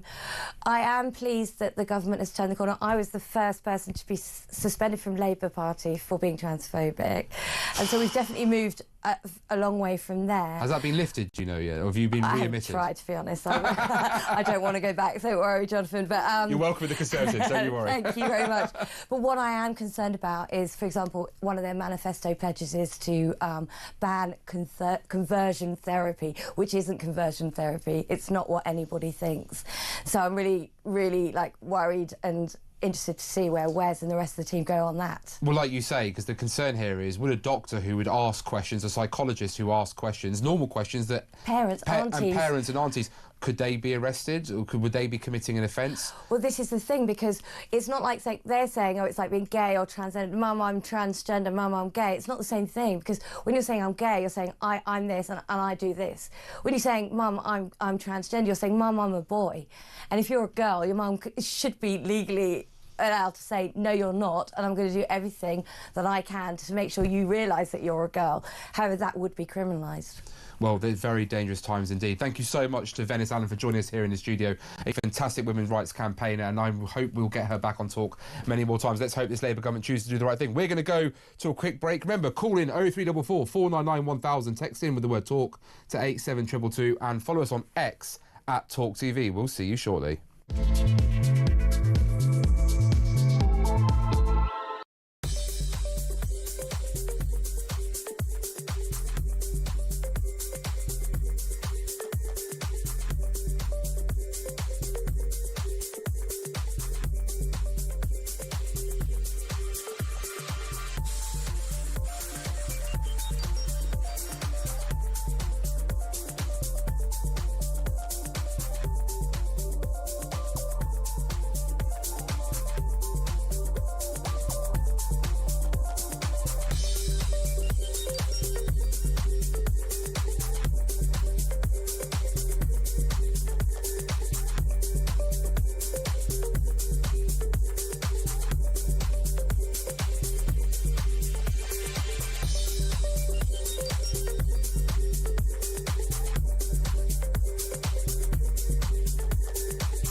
across the UK. On DAB+, on your smart speaker, on your smart TV, and on your side. This is Talk. Welcome back here to the Home of Common Sense on Talk with me, Jonathan Gullis, on Drive Time today. And thank you so much to the amazing listeners who are texting and calling in. I'm just going to read out a few messages I've got here. Bob from Glasgow says, Jonathan, I share your disgust about these awful murders and the failures in society, but unfortunately, I blame successive Conservative governments for the state of the nation. You were in power for 14 years, a very fair thing indeed to say. Again, we've got another message from Mart. If Starmer rules out whole life sentences for teenage killers, why does he want to give 16-year-olds the vote? A very fair question indeed. Another one here from Helen. Jonathan, the monster was born in Wales, and at the age of 16, he was able to get married and join the army. Keir Starmer also wants him to be able to vote, but he's apparently not an adult enough to realise he was killing someone is wrong. The law needs changing. And then another one as well. If Keir Starmer rules out whole life sentences for teenagers... Oh, no, sorry, I've already read that one out. Sorry, apologies. Oh, and this one, sorry. Hi, Jonathan. I'm 75 and I've seen some terrible prime ministers in my time, both Labour and Conservative. But the one we've got now is the worst I've ever seen. That is from Terry in Slough. Well, a lot of you are texting in. Remember, you can do that by texting into the word talk at the start of your message to 87222. You can obviously call us on 0344 499 1000, and you can follow us on X, formerly known as Twitter, at talkTV. Let's get in to some calls quickly. We've got Nick in London who wants to talk about how US military families have somehow been exempt. Oh, unfortunately, sadly, Nick has just dropped the line. We'll sort that back. We'll go to Stephen instead in East Yorkshire, who wants to talk about Southport and wants to talk about the sentencing guidelines and how come Starmer, who was on the council, didn't make it better. Hello, Stephen. How are you? Oh, good evening. Nice to talk to you. Yes, I bothered to state this over the last couple of days about the sentencing guidelines, and he was more than happy to alter the sentencing guidelines for paedophiles not necessarily getting a custodial sentence, as we've seen through recent cases over the last year or so. So surely it seems as though he will only do things when it's leaning in one particular direction. Well, and I've just had despair with him. And I mean, don't forget, as far as I'm concerned, he's made an entire career of defending the indefensible. Well, thank you very much for that call, Stephen. And I think there's a lot of you out there who are feeling quite similar towards the Keir Starmer. I certainly hear it on the streets when I'm out and about. We've got Nick back, who wants to talk about the fact that US military families are going to be made exempt from Labour's VAT raid when they go on private school fees. However, that will not be the same for the British troops. Nick, how are you feeling about that? Yes, hello. I read that earlier today on the Daily Telegraph online account, and it just struck me as incredible. I hope Donald Trump's been on the blower to Rachel from accounts and told her the facts of life. I can suspect that may be behind it, but that will mean that there's children in the same classroom, and one parents are paying one sum and one parents are paying another sum. It's just the Tories, let me say, were awful, and they deserved to be booted out. But this lot are just incredible. I read a story that Keir Starmer, the day he went up to the grave where the stabbing had taken place, later that day he went to a drinks reception in a Downing Street. And yes, Nick, sadly that it did happen. I mean, that's just so despicable of him. Has he got no sense of what is right and wrong? And if you're Prime Minister, and it seems like Keir Starmer has no sense of right and wrong, then what on earth is he doing as being Prime Minister?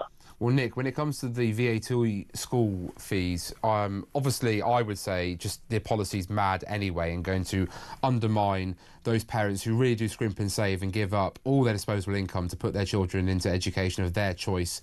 And that should be a good thing, because actually it means not only are they already paying taxes, but they're choosing to use their disposable income to create jobs in the private sector, but also to take more pupils out of state school classrooms that keeps classroom sizes smaller.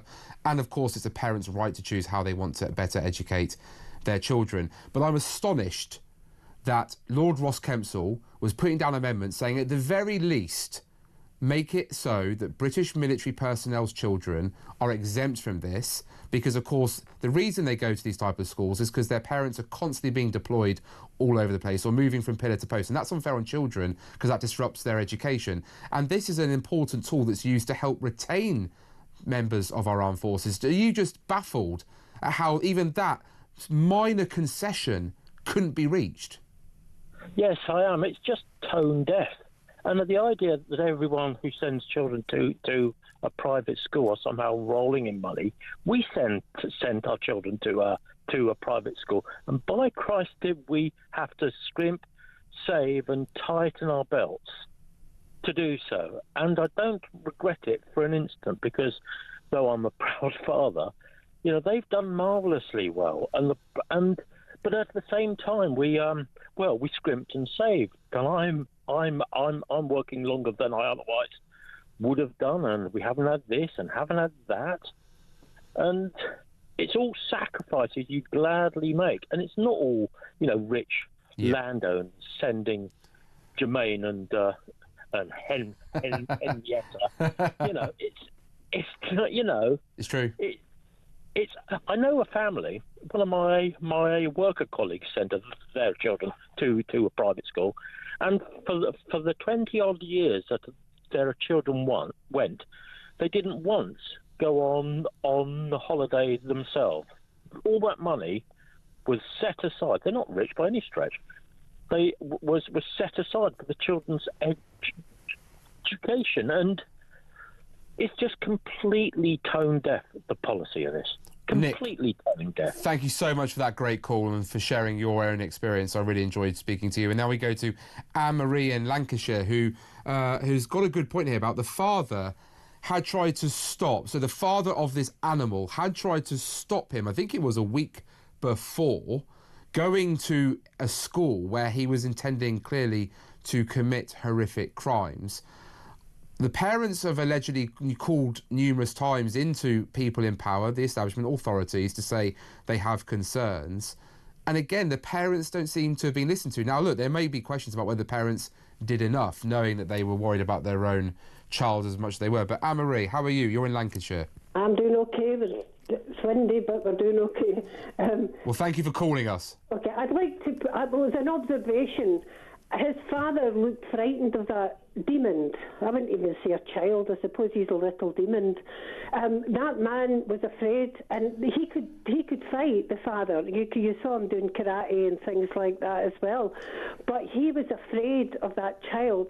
And, you know, I think there's an awful lot of parents out there that are afraid of their children. And the children are now in control. I mean, they can go to the authorities and say their parents have done anything and they're believed. But there's no responsibility that the children are being, you know, because they're not being, they can do what they like, fully. So I think the fact that society's lost control of the children is a major factor. We've got an awful lot of wee demons that appear to be running about without any care. And that's my point. No, thank you so much, Anne-Marie. And it was Lanarkshire, sorry. I had Ryan, my producer, in my ear saying, how dare I be disrespectful to your great part of the world, and I need to go to Specsavers, albeit there are other providers available of specs. I think you're right when it comes to about understanding how we deal with this type of situation. The fact that this father of this animal was so concerned, so scared, had been actually, I think, attacked by his son previously where police had been called, is something to behold. And I know that there's a couple of others. We've got Amy in London. I'm hoping we can get her on the line shortly, but I'll just quickly get to a few more messages that you've been texting in. We've got Jonathan. Our electoral system leaves us with no way getting rid of this terrible Labour government because of their majority. We'll all have to watch while Starmer, Reeves, Miliband, etc. destroy the UK. We've got another one here. Hi, where is the... Hi, where is the media outrage? Boris has cake and all hell broke loose. Starmer had beer and curry with staffers and the Labour Party said nothing to see here, so the media stopped reporting. Now we hear Starmer partied again while those poor babies were lying cold on the mortuary slab. Where is the media outrage? That's Jenny in Oxfordshire. I think she talks a lot. That Daily Mail story, or the Mail and Sunday story, really has got some emotion. I will just remind people that the Labour Party has said that the Conservatives are not to be giving moralistic lectures after the antics that took place where staffers were literally throwing up in 10 Downing Street. And obviously we know about that one report where there was party the night before the Queen Elizabeth II's husband, Prince Philip, was laid to rest. So that is just to make sure that obviously we give the alternative viewpoint there too. We're going to have a short break. Thank you so much. Keep the calls coming in. 0344 499 1000. Text into the word talk at the start of your message to 87222. Follow us on X at talkTV. This is the home of common sense, the home of free speech, where your champions are on this radio station, this channel, to make sure your voices are heard. It's not about me, it's all about you. So you're with me, Jonathan Gullis, on Talk. Please come back after this break.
For 5 years after the death penalty was abolished in 1965, and in that period, the capital murder rate went up 125%. The incidence of criminals taking firearms on robberies went up something like, I think, 40%. There was a huge rise that proved conclusively that it had been a deterrent.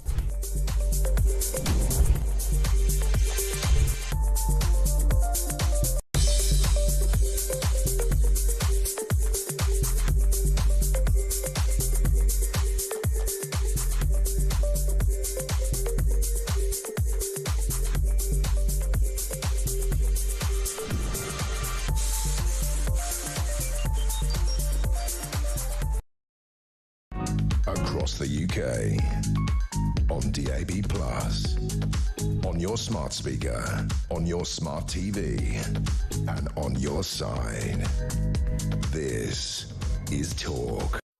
Welcome back to Talk, the home of common sense. It's now time for this. Sport Summary on Talk. Whoever's getting the commission for that jingle, I hope they're doing well. Now, we've got the fantastic Talk Sport presenter, Uwe Gurav, with me in the studio to talk all things Talk Sport in this next segment. Now, we've got Liverpool versus Ipswich live, I believe, on Talk Sport tomorrow at 3 p.m. Then Man City versus Chelsea tomorrow evening as well in the Premier League. It's all going what do you think, Liverpool, Ipswich? Liverpool, I feel like, have been having a slight blip. They have, and do you know what's really interesting? Arne Slot was speaking in his press conference today because Liverpool have come under a little bit of fire for being a bit of a boring team. If you were listening to talkSPORT the other day, Jason Cundy turned heads a little bit by saying he thought they were quite boring to watch, and then Arne Slot in his presser today said his own dad apparently calls him up after the game and says that, yeah, actually I did think you were a bit boring against Lille midweek. So whether or not Liverpool are going to go for the win tomorrow is perhaps less interesting than whether or not they're going to try and make them a bit more interesting. Poor Arne Slot, though. He's literally come in, he's having the most amazing campaign, and his dad is like, I think you could do a bit better, son. So, yeah, there you go. Do you think it's a case of, because there is now, like, this feeling of momentum that he could win the Premier League, nerves are maybe kicking, maybe he is asking his team to play slightly more defensively than normally he would do so? Or actually, is his style always been a bit more boring compared to Jurgen Klopp's very exciting heavy metal football? This is the thing, isn't it? I think a lot of people are comparing it to Jurgen Klopp, especially because this weekend is 1 year since he announced his retirement.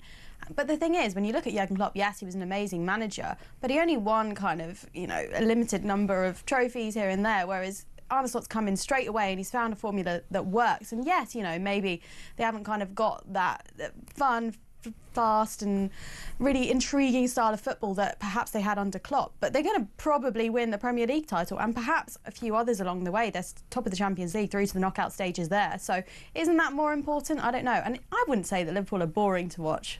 I think it's perhaps a bit annoying that they win all the time, but there you go. And out of interest, have we got anywhere further with Trent Alexander-Arnold, Virgil van Dijk, Mo Salah with their contracts? Do we know where things are at? There's an awful lot of talk that we know Trent Alexander-Arnold is allegedly already out the door to Real Madrid, but of course it's all hush-hush and whisper-whisper. Well, exactly, and the longer that we go on and we don't really hear anything, the more you kind of have to suspect that actually it looks like they won't be staying at the club. Certainly with Trent, I think that move to Real Madrid, it was being reported a few weeks ago in Spain that move had already been done. We haven't heard anything else on that front.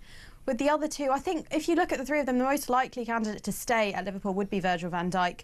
Mo Salah, it's really 50-50 at this point, but I think if I was a Liverpool fan right now, I'd be a little bit worried about them going. But then at the same time, I think it's a really good test for Arne Slot next season if they do go. If he's a really good manager, then this isn't going to faze him and he's going to recruit really well, and this will just be another test for him. And he's going to need the board to really back him in the financial market, because Liverpool are not necessarily known for being the biggest spenders in comparison to the others around them. Now, Man City versus Chelsea. Man City trying to have a sort of a revival after a very difficult Christmas. Obviously, there was a lot of stuff going on about Pep Guardiola's personal life that people have attributed maybe that he wasn't fully on it like he used to be. We've got Chelsea that can either turn up and be world beaters or kind of just leave us all in despair and questioning. Now, as a Fulham fan, I hope Chelsea get absolutely sunk tomorrow evening. And you could tell Jason Cundy for me that I'll be watching to make sure that Man City win. But, you know, what do you think we'll see in tomorrow's game? Or do you think it'll end up, maybe that's a bore fest? I think, I'm not sure about that one. If I had to put money on one of the games of the weekend being the most interesting, I'd say that one. Man City, as you say, trying to have this revival, but it's sort of like, it just reminds me of a bug that keeps trying to get up and then just keeps falling flat on its back. Because obviously midweek they had this terrible loss to PSG. They were 2-0 up and then went on to lose 4-2. So it's just complete disaster. Now they're up against Chelsea, who, you know, told us a few months ago they weren't title contenders. Now they really don't look like title contenders, but they're still the kind of team that really turn up and can just completely destroy a team like Man City if they're not on their game. It's the kind of game to me that says like 3-3 draw or something really exciting like that. Maybe that's just wishful thinking. But no, we could get a goal fest. We could get a goal fest. So. And obviously Erling Haaland's now signed his long-term deal, so they'll want to start seeing the goals getting banged in as regularly as they can from him. Yeah. Now, midweek, obviously, we had this Manchester United versus Rangers game. Manchester United will be relieved. They won it 2-1. But there was major concern about the fact that there ended up being home tickets being sold to Rangers fans, and there's a lot of parents in particular saying they felt very worried about their children's safety. Do we know what's gone on here? We don't, and this is the kind of really concerning thing, because Manchester United have come out and said that they're going to investigate this, and if they find that any Manchester United fans resold the tickets to Rangers fans, there will be really strict consequences for that. What's been interesting is that we've had a lot of fans calling into talkSPORT today, basically explaining what their experience was at the game and saying that season ticket holders are being blamed for reselling their tickets. But how can it be that every single season ticket holder in that section, because they're identifying this section where just full of Rangers fans. And they're saying, how can it be that every single season ticket holder just decided to resell the ticket to a Rangers fan? So it's kind of, you're hearing two sides of the story here, and some fans are accusing the club of actually just outright selling them to Rangers fans directly. And then obviously Manchester United are saying, you know, we're going to clamp down on fans doing this. But it's a serious concern because you can't have that kind of experience. They're segregated for a reason. So we'll have to follow how this goes. But there were arrests made last night by Greater Manchester Police because of the disorder. It's, when you have rivalries like this, you have to keep an eye on it. So yeah, it's not a good look at all. Not a good look at all. And Manchester United, obviously, the mighty Fulham will be playing them, and I'm hoping Ruben Amorim, who I do like, but I think he needs time. Yeah. And I think that he's probably walked into a bigger project than even he realised. Do we know? There's a lot of talk that Alejandro Garnacho and Marcus Rashford, these would be massive moves if happened, are on the way out. Are we any closer? It sounds like Garnacho's the most likely candidate out the door, but this would be huge to let an academy prospect go, someone who was only a year and a half ago being talked about as the future. I know, I think it would be possibly one of the worst decisions Manchester United could make at this point, because, as you say, Garnacho is one of the only people in that team who, in the summer transfer window, you look at and you say, he's one of the ones you have to keep, and that's what they were saying a few months ago, like him, Højlund, Mainu, they need to stay and be part of this rebuild. The other side of it, of course, is that Manchester United are now in danger of breaking these PSR regulations because of their financial spending, and they need to get players out the door. Garnacho is a perfect opportunity for that because he is a homegrown player. He'll get in a lot of funds. So he's 100% profit, isn't he? Exactly. For the club. And Chelsea are looking keen, Napoli are looking keen. So yeah, the more you look at this, the more it's looking like that's gonna go through, and Manchester United will be without one of the only players who actually does create things for them. Same with Marcus Rashford. That's hit a bit of a snag because he now can't go to Serie A because Kyle Walker's gone on loan to AC Milan, and they can't have two players registered on the books who are both English. So. And I think Borussia Dortmund, who are looking at Rashford, just can't make the finances, I think, work out because of, obviously, the massive salary that he's on with all the bonuses. Yeah, paid so much for doing very little, and unfortunately they can't afford to meet those wages. Now, of course, the other big news is Novak Djokovic is out of the Australian Open, so in this bizarre fashion, we've now got our finalists for the Australian Open, but one of whom's there due to the other one pulling out. Yeah, exactly. It's going to be Ben Shelton and Alexander Zverev in the final, but Novak Djokovic retired injured after just the first set. He'd had some kind of strapping on his leg because he'd picked up this injury when he played Carlos Alcaraz in the quarter-final, and he got through that, battled through that match, but I think it kind of came back to haunt him, and he just had to retire, and unfortunately he was booed off court, which was sad. That's because, a shame. Yeah, I think the fans, obviously, you know, they've come to watch this match, but Zverev came out and said to the crowd, look, you can't boo off somebody because they're injured, and yes, we all want to see one of the greats of the game play, but at the same time, you know, he's 37, and he's now come out and said this could well be his last Australian Open, and God, he loves this competition so much, and he was trying to get a record-extending 25th Grand Slam with Andy Murray in charge. It would have been a fairy tale, but yeah, it doesn't look. Do you consider Djokovic the greatest of all time? It's a big debate. I mean, I found him a really hard player to naturally fall in love with, and that's partly because I loved Andy Murray so much, and I always felt that Djokovic was the one stopping Murray doing well. But his record is absolutely exceptional. I think it's often easily overlooked. We talk about Nadal, we talk about Federer, but like you say, Djokovic is on the verge of beating both of them when it comes to Grand Slams. Well, this is the thing, isn't it? And when you look at the numbers and you look at kind of the ruthlessness, I think he probably is the best person on paper. As you say, though, for me, I've always been like a Nadal, Federer purist. I think it's the character that you fall in love with, isn't it? And the way they play on the court. Djokovic is a hard person, I think, to like sometimes, and he does obviously rile up the crowd. And Andy Murray is quite a tough character too. That locker room must be fascinating when those two are having disagreements over what's going on. They must just shout at each other all the time.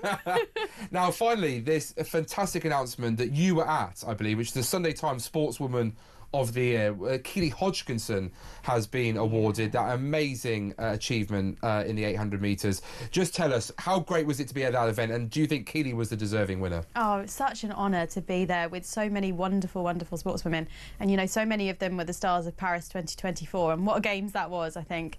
And yeah, you know, of course, Keely Hodgkinson is such a deserving winner, because I think we all remember where we were watching her cross the line with that 800 metres.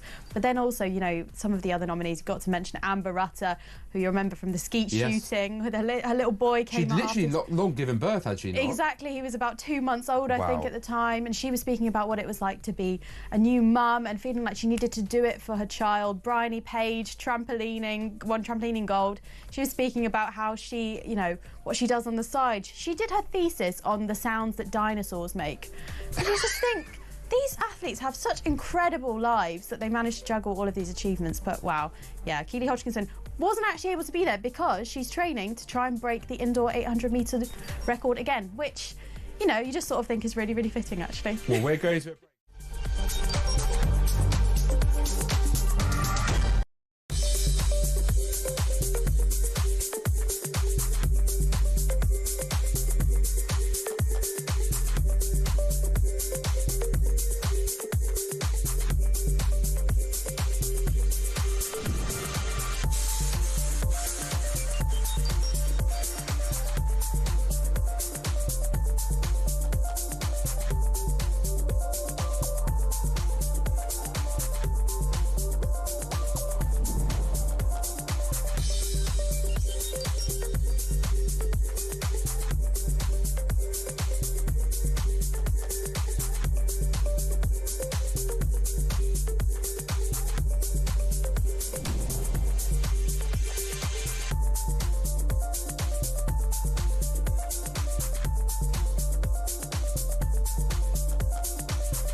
Across the UK, on DAB+, on your smart speaker, on your smart TV, and on your side. This is Talk.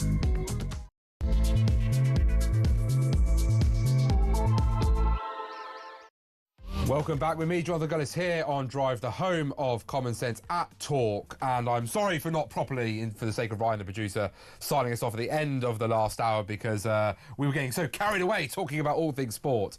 But look, we're going back to the very serious and very important topic that is obviously the tragic loss of those 3 girls' lives in Southport.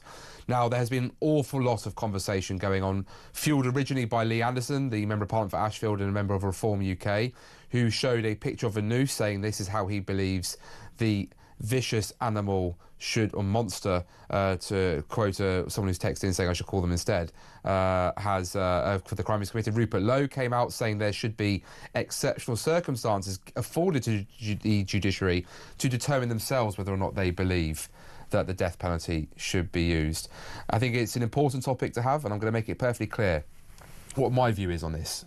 I've always been someone who's opposed to death penalty.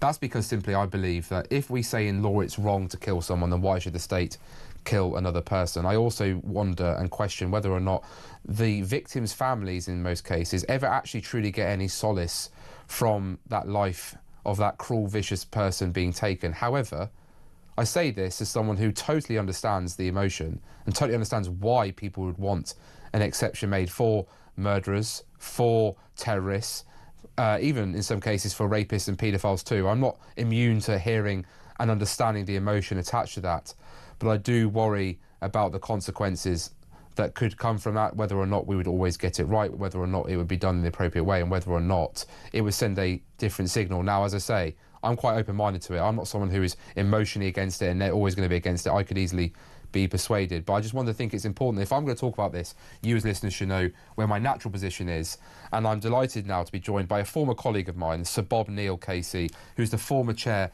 of the Justice Select Committee, an eminent lawyer, an eminent parliamentarian who I had the pleasure of sitting alongside in 2019 to 2024, who I'm sure will be able to share his own views from a legal expert's point of view. Bob, first of all, how are you? I'm very well, Jonathan. Great to see you. Lovely to see you too, Bob. Now,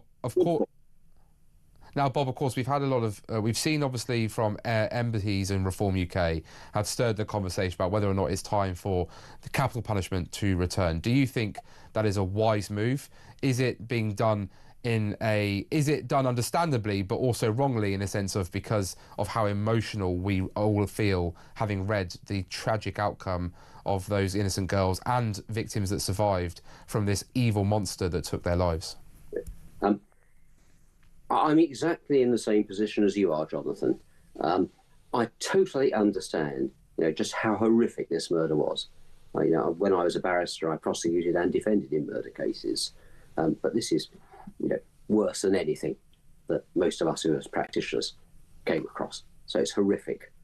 But even then, and understanding the hurt and the emotion, that's not necessarily a reason for moving away from, I think, the principle that you rightly stand to, which I share, is that ultimately we're better than the killers as a state. And when the state in cold blood starts taking lives, as opposed to what our armed forces bravely do in war, that's different, then I think there's a danger of getting into a slippery slope. And as you fairly point out, there are then always the arguments about where do you draw the line about these things.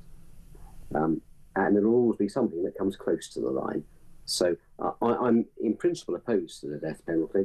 But there's also, I think, as a lawyer, although we didn't have statistics at the time, when I started as a young barrister in the early 70s, the death penalty hadn't long been abolished.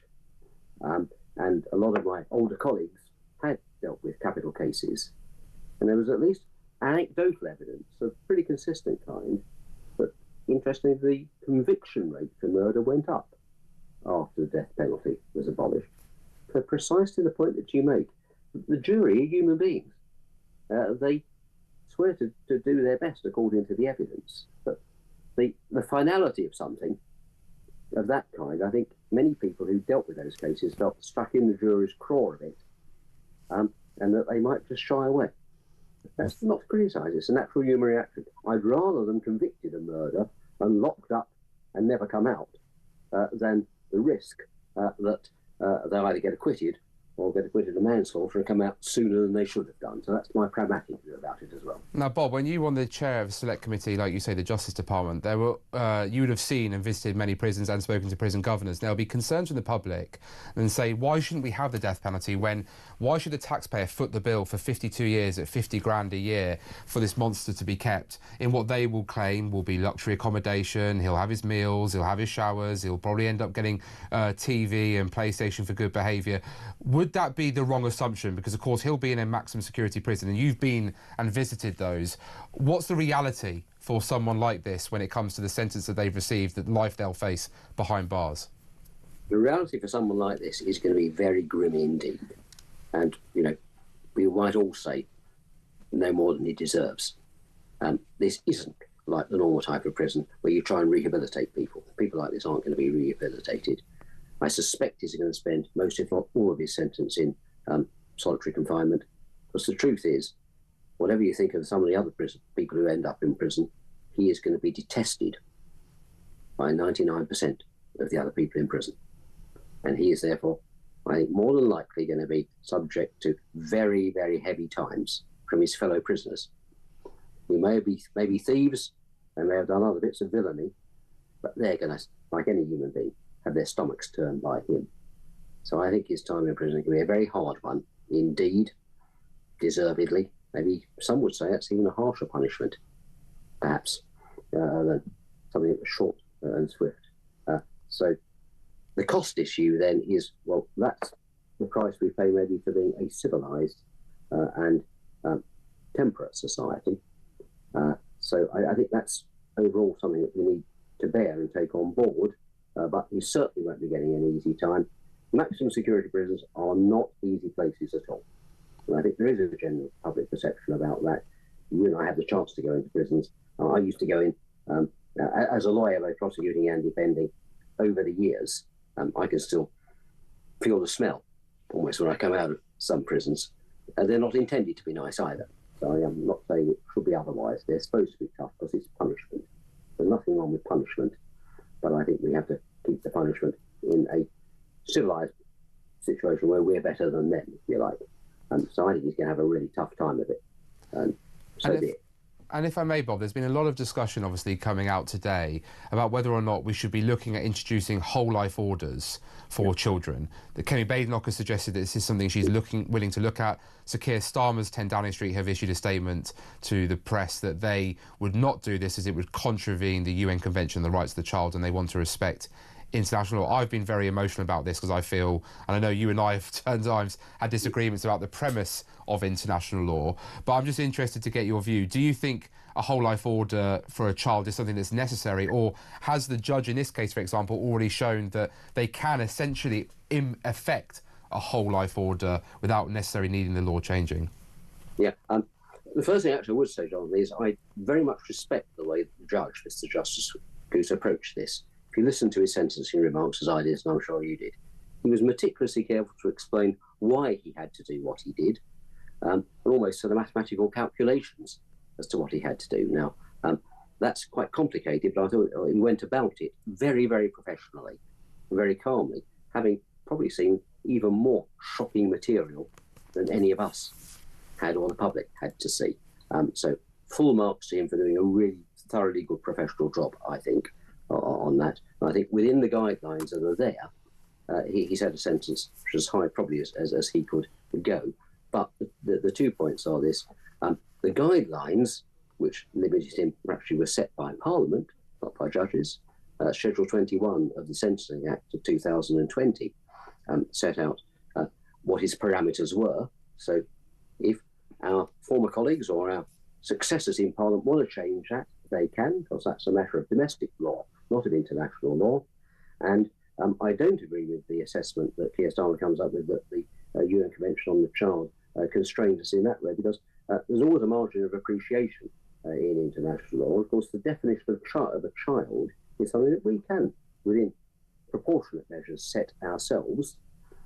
When we first had whole life orders in 2003 under the Labour government, you couldn't impose one on anyone under the age of 21 at the time of the offence. We changed that in 2020, under our time in Parliament, down to 18. And that didn't offend international law, and nobody suggested it did. So I don't think there's anything that stops us saying, yeah, maybe, given that a lot of teenagers are pretty strong, strapping individuals and well capable of very serious violence, I certainly would not be averse to the idea of looking again at giving the judges more discretion to say in the bad case, yes, if it's 16, 17. I think most people would say you're beyond a child at about 16, maybe an adolescent. But I think that will be a sensible, proportionate thing. So I think that's perfectly legitimate to look at, and the government would be foolish not to. And may I also speak to you about this story around Sarah Sharif, obviously another horrific case where, yet again, sadly, lots of warning signs were not listened to, and people did not put in the necessary interventions to save her from her dreadful father and stepmother. Now, quite a landmark judgment, in my view, certainly not something I'm aware of, has come out today, that 3 judges that oversaw Sarah Sharif's family court cases before she was murdered by her father and stepmother can be named in 7 days, a court has ruled. The Court of Appeal has accepted from several media organisations a challenge to Mr Justice Williams' controversial ruling that those who presided over a string of family court hearings before the 10-year-old's death could be identified. Is this, do you think, appropriate? Does this actually undermine the independence and risk the judiciary, which is what the arguments, I think, kind of would be inferred, is that these judges could be hounded on social media? Or do you think, actually, no, there needs to be some level of accountability and the judiciary are not free to from scrutiny just like anyone else? No, the judiciary aren't free from scrutiny. I think they are independent of politics and public opinion, and they have to, because sometimes they'll have to do what they believe to be right, which may not always be popular, but that doesn't mean that we shall be unaccountable. And one of the fundamental principles of the rule of law is open and transparent justice, and that includes the fact that if you sign up to be a judge, you're therefore a decision taker in important issues. You've got to be prepared to put your name to the decision, just in the same way as you and I did when we were decision takers as legislators. So I think the Court of Appeal, 3 very senior judges, headed by the master of the rolls, Sir Geoffrey Voss, the top civil judge in the country, were right to say that, unfortunately, in this case, Mr. Justice Williams, a good judge, but I think got it wrong in this case. And I think their suggestion was that he went over the top, I'm going to put it in colloquial terms, in saying that, yes, there is sometimes unfair and very improper treatment of judges who have to make really hard, difficult decisions. I didn't do a lot of family work, I did a bit, Jonathan, but that was every bit as stressful as doing the heavy crime that I did. It's a really tough decision, and not everything always goes right, despite the best endeavours of everybody. But that doesn't mean that you can say you should be anonymous. So I think it is actually the right decision. I think, unfortunately, interesting line that the Master of the Rolls used. He said that the judge had allowed perhaps his own feelings and personal assessments to get in the way of what actually is his job, which is to decide the case on the law and the evidence. And the law and the evidence didn't demonstrate any specific threat to those judges. I think if there was a clear case where there might be some real individual specific risk to a named judge, that might be an area where, in the public interest, it might be appropriate. That's one thing. But I think as a matter of principle, if you've got to the level of being a senior circuit judge, then you've got to stand by your decisions. What it does mean, I think, that we look after our judges better, that we have better security in our courts, that we have a bit better protection generally for them and other people in public life as well, as you and I know. But that's the way to do it. You don't cut out accountability and transparency. Well, thank you so much, Sir Bob Neil Casey, former Member of Parliament, Conservative member and a former colleague of mine, for that very interesting discussion. I think particularly the fact that Sir Bob has pointed out that he disagrees on the UN Convention on the Rights of the Child being somehow in the way. I want to go to a quick call before we go to the break. Edward from Durham is calling in saying, regarding the death penalty, that he doesn't think the death penalty should be applied in this particular case. Hi, Edward, how are you? Hello, Jonathan. Good evening. I don't think this death penalty should be given to this animal. It's just far too quick and humane a way to put him away. Now, I understand that even in maximum security prisons, there are people in there that are going to detest this animal, and I hope he gets everything he got's coming to him. And I think we should just leave it down to, I wouldn't say general population, but yeah, general population in the nick. They don't see right with these people, and I don't see why he should get a quick out. Then poor little babies didn't get a quick out. Exactly. You know, they're made to suffer, and I hope he suffers every single day for what he did. Look, Edward, I personally think when it comes to prisons and what we do with these type of people, make it just as bad for him as he did for those little girls. Well, I agree, Edward. No. I would stop him from. I don't think he needs 3 meals a day. 1 meal a day should be perfectly enough. He should never be allowed to see a television screen ever again, as far as I'm concerned. He shouldn't be afforded the ability to buy himself a nice commissary whatsoever. He should be given the cheapest, grubbiest food that we can find. He should be limited to the amount of airtime and physical exercise that he gets. His room should have extremely limited lighting. In fact, he's fortunate enough, as far as I'm concerned, we're not dumping him on some island and just checking in on him every now and again just to make sure he's alive enough to continue suffering. I think that's the level of pain that he needs to go through in order to even try and semi make sure that there's been some justice served for those awful killings. We're going to have a short break and we'll come back to you shortly. Join us here on Talk, on Drive Time, with me, Jonathan Gullis, the home of common sense. Remember, keep calling in 0344 499 1000, texting the word TALK to 87222, and follow us on X at talkTV.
Government borrowing costs hit a 27-year high, and the pound is taking a pounding. Gloomy economic data is expected to show inflation and growth are off course. Let me ask again, and can you please be clear, will Rachel Reeves be your Chancellor for the duration of this Parliament? Rachel Reeves is doing a fantastic job. She has my full confidence, and she has the full confidence of the entire party. Can Rachel Reeves hold on as Chancellor?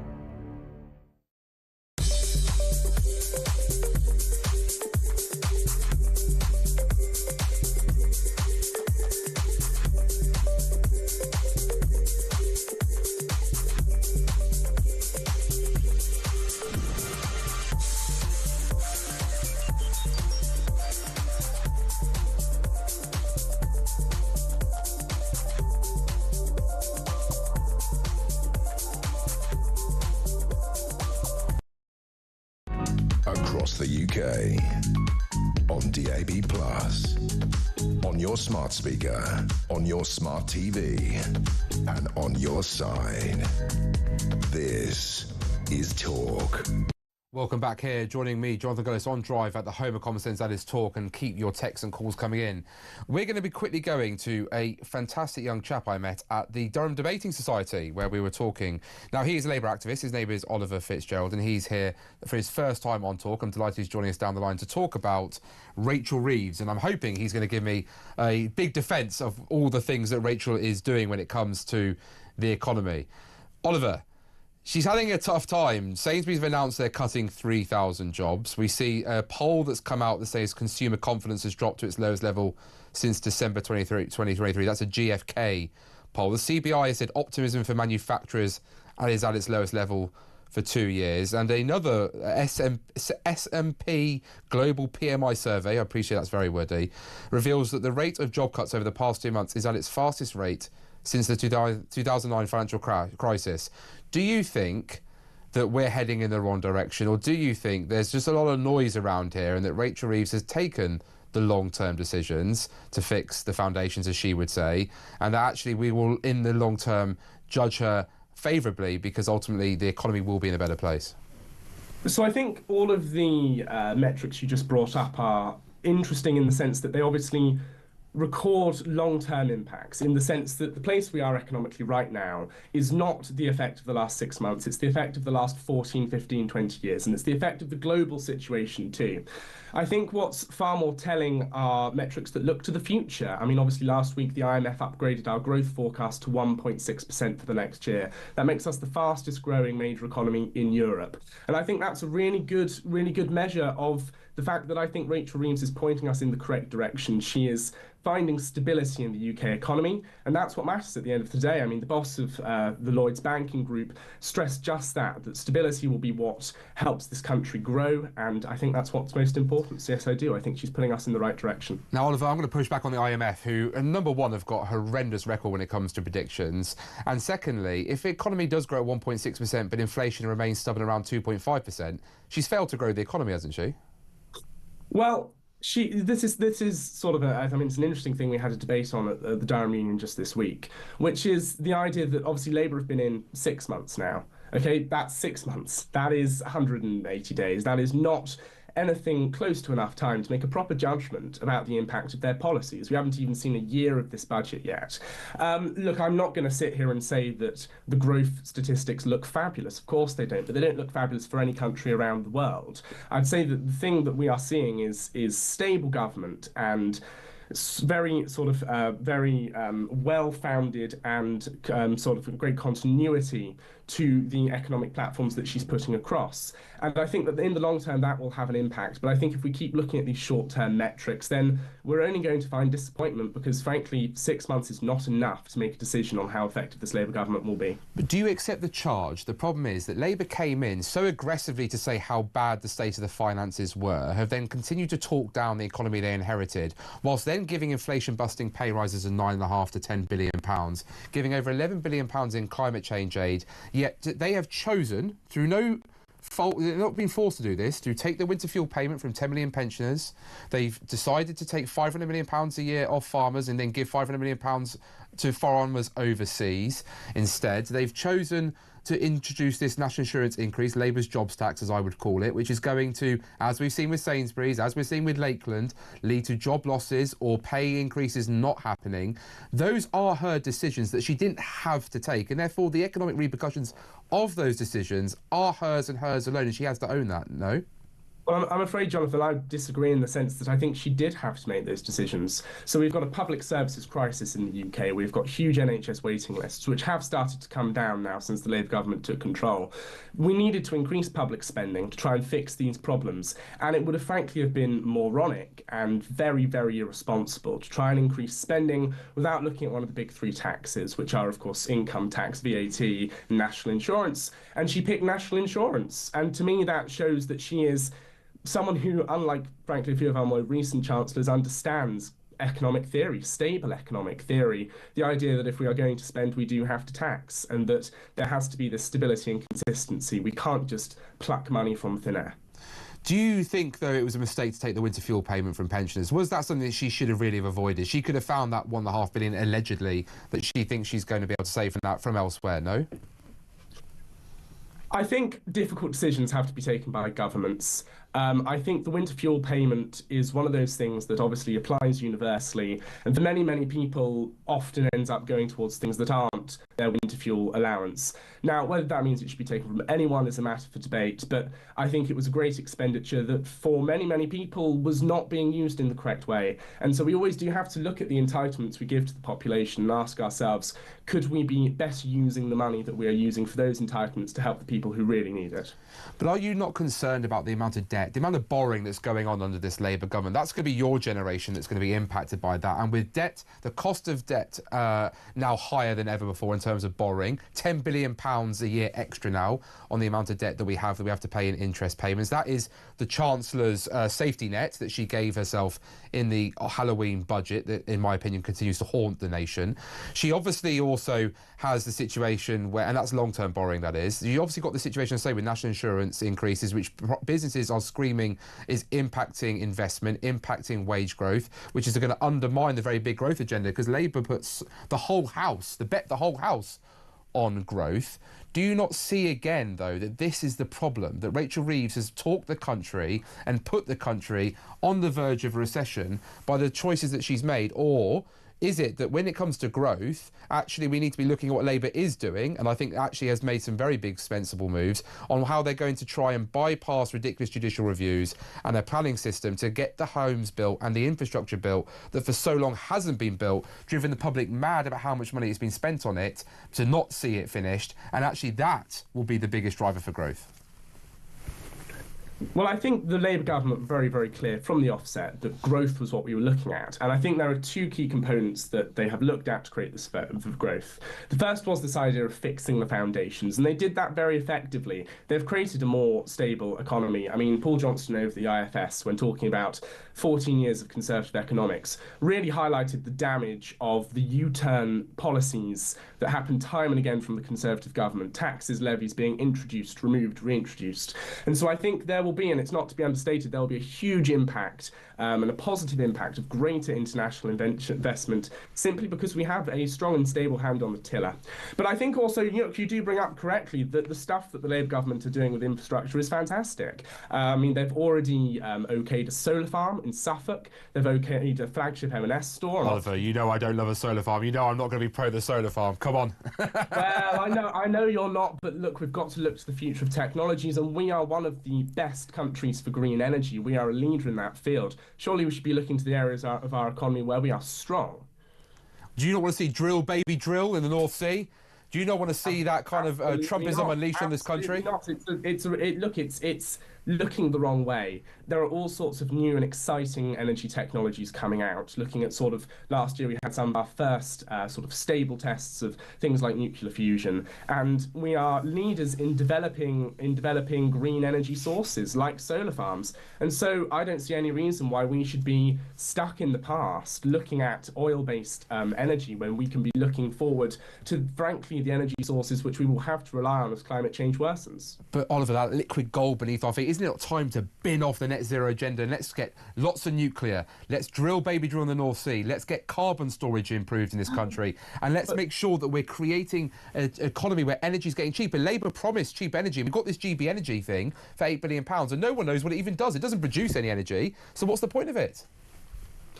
Well, GB Energy, as far as my understanding is, and as I said, I'm not official of the party, but GB Energy is fundamentally a regulatory and also an investment body for energy companies, but also to help them look to stuff like green energy. I mean, you will talk about this sort of reserve of oil that we have. Well, frankly, it's my generation who are going to have to deal with the costs of climate change. And if you ask me, I'd rather not take a short-term buyout. I would rather invest in the technology that is going to help us create a sustainable energy future rather than taking a cheap win and damaging the Earth forever.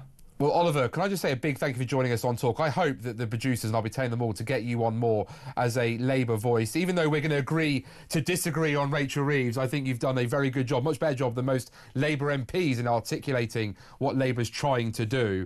And if you want to know, listeners, the Durham Union Debating Society have a YouTube page where they put up their videos. You'll see me ranting, I'm sure, at some stage. It's a great organisation, and I hope we get more young people like Oliver interested, engaged and taking part in politics.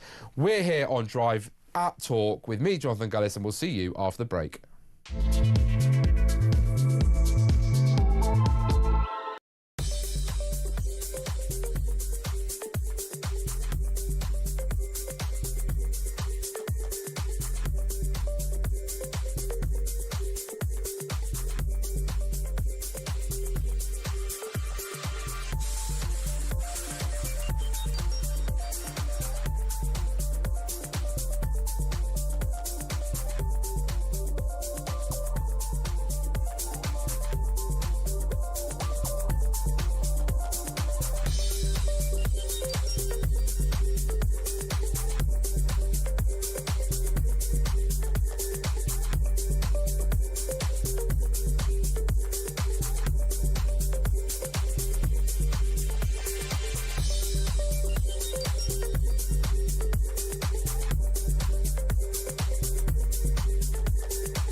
Across the UK, on DAB+, on your smart speaker, on your smart TV, and on your side. This is Talk. Welcome back with me in the final half hour of this fantastic show, which is Drive on Talk, the home of common sense. And I'm delighted to have you all with me along for the journey. Now, we have had a big week, have we not, with the inauguration of President Trump, the 47th President of the United States of America. And baby, hasn't he been busy signing executive order after executive order, declaring that there are now only two genders as far as the state is concerned, saying that he's going to pull out of the Paris climate change agreement, that he's going to leave the World Health Organization, that he wants to stop any judicial activity that's going against political opponents, and has done a big interview already where he did point out that President Biden has seemingly forgotten to pardon himself, and whether or not we'll see an investigation from Senate and congressional Republicans against President Biden for things that they felt went wrong. Well, I'm delighted now to be joined by Tom Del Beccaro, the former chair of Californian Republican Party, where I believe President Trump is actually on his way to California in order to understand what's been going on with the fires. Tom, may I start by asking, how are you feeling the first week in charge of the big man has been so far? Well, now we have someone who is actually in charge. We have someone who had a plan. He's implementing the plan. He discusses the plan openly. Whereas the last 4 years, we never knew who was doing what in the Biden administration, but we knew Biden was doing precious little. So that's a good start. We're getting back to some common sense, contrary to what your last guest was talking about. 72% of American energy consumption is oil-based, and that's true for basically around the world. So this idea that you can spend untold hundreds of billions trying to say that you can have green energy is platitude, not reality. It's not a deliverable. So the world has to operate in the real world, and Trump is starting to do that.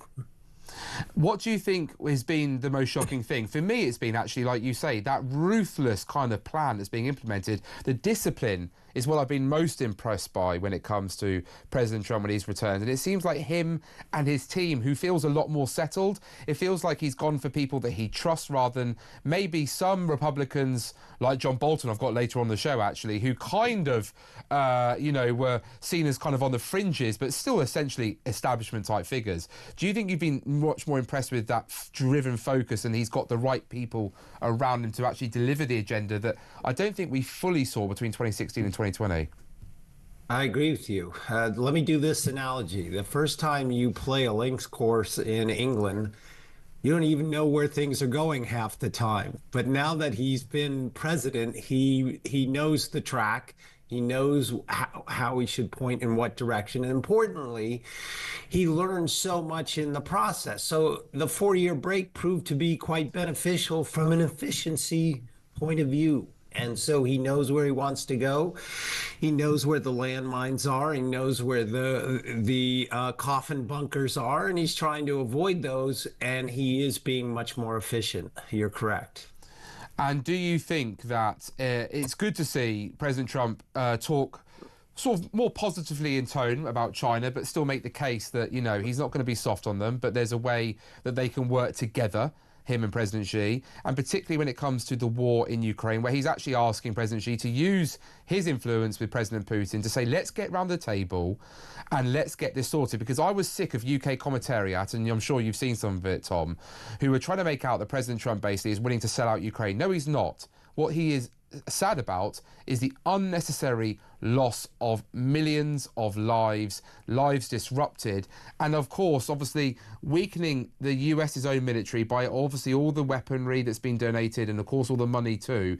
At some point there has to come a conclusion. Is this not just common sense from President Trump that now's the time to find a way to get a deal done, and obviously using China to help put pressure on Russia would be a really positive way of doing that? I agree with you, and the world needs to understand that Russia's largest customer for oil, and therefore the currency it needs to fight a war, is of course China. Since 2023, that has been the case. It rose 24%, I believe, in 2023. It rose again last year. And so China is financing, you can look at it that way, Russia's war, as is China is financing Iranian activities through its purchase of oil from Iran. So if you look at who is funding indirectly or directly these wars around the world, the two major hotspots, it happens to be China. And so it's good that Trump talks to them directly in front of the whole world and says, we need your help in this, because he didn't go the route of saying, you're the one funding it like I just did, but he did go the route of, you're an important player, they need you, please exert your influence. Oh, I think that's, again, another lesson, as you said, that President Trump has learned from his first term to his second term, of that slight level of diplomacy, still being firm, still being tough, but just leaving off enough to make sure that it can't get into a back and forth, which I think has actually been deeply impressive. And Tom, obviously, we've had a lot of things said by the current British government. David Lammy has said literally referred to Donald Trump as a Nazi previously. We've obviously had Sir Keir Starmer saying that he had some uncomplimentary words about him. Has that really seeped through into America? Is there a feeling that Britain and the government in particular is actually seen as hostile towards this Trump administration? Or do you think that Sir Keir Starmer, David Lammy and others can smooth over the past and find a way forward, albeit Elon Musk pointing out the Labour government turning a blind eye, it's felt like, on grooming gangs by not wanting a national inquiry, and of course Sir Keir Starmer's own historical record as the Director of Public Prosecutions? Yeah, please don't take this the wrong way, but I don't think the American electorate was focused on the Labour Party leaders' commentary. They had enough of it every night on the CNN and MSNBC. And It's true. So you couldn't get louder than them in the American politics mind. But look, and by the way, during the inaugural, I attended the ball at the British Embassy proudly in Washington, D.C., wanted to see it for myself for the first time. The reality is that England and America share countless things, and so it's always preferable, and I don't think England will bear the brunt of whether it be tariffs or what you just described. The world needs to focus on those actors that are actually like China, like Iran, like Russia, like Hamas and Hezbollah. And so I think you'll find in the years to come that the United States and Great Britain will return to a normality. Whereas, look, the manner in which the Germany and France related to Trump wasn't as successful. So I think his focus will be more on those other countries, and the U.S. relations with the UK will be one of the better in the years to come. Now, President Trump finally, Tom, has made a big step in obviously declaring a national emergency when it comes to the southern border, obviously sending, I think, around 1,500 troops to help defend it. And his guy, Tom Horman, who I must say I'm deeply impressed by, when I saw him being grilled by the committee, and AOC Alexandra Ocasio-Cortez, who is blimey, well, quite a character. And she was banging on about how can you deport families without separating, how can you make sure you deport families? And he goes, well, you deport them together, which I thought was this is the most common sense comeback. I think over 1,000 people have now been detained, mostly criminals who are illegal aliens in the United States of America. I'm assuming this is exactly what the American public wanted to see. No rhetoric, just get on and deliver. Yeah, absolutely. And Trump is that way. It's funny you use the word deliver because it's a political rhetoric versus business deliverables. And that's what Trump's about. I said I would do this, so why can't I do it? Let's just do it. And the border is really critical here. Both our countries have immigration has been front and center. With respect to the United States, the world knows that China imports the materials to make fentanyl into Mexico, and that the cartels on the border ship it inside the United States, and that some 70 to 80,000 people a year die. Just think of that number. That's more than died in the entire Vietnam War for the United States, and that happens every year. So it's simply not possible to go on with this, even though that's what the Democrats were doing. And Trump has no intention of letting that go on. So he's a person that says this is on the to-do list, we're going to do it. And contrary to what the Democrats were thinking, that said he wants issues, no, he wants results. Tom Del Beccaro, thank you so much for joining us on the show today. Former chair of the California Republican Party. Great to get that voice. Stay tuned, listeners. We've got a big fish. The former Trump National Security Advisor, John Bolton, joins us after the break.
I've been asked earlier today not to mention his name, and I'm not going to, because I think that's good.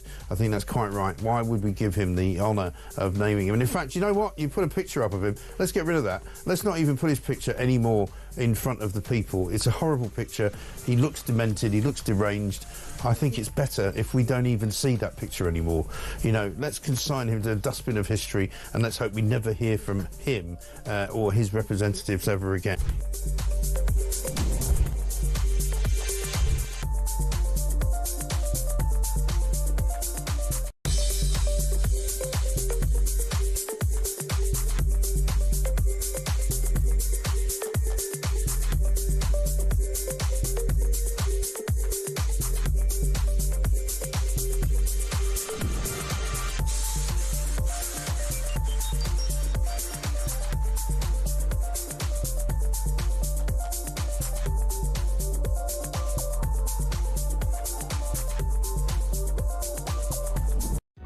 Across the UK, on DAB+, on your smart speaker, on your smart TV, and on your side.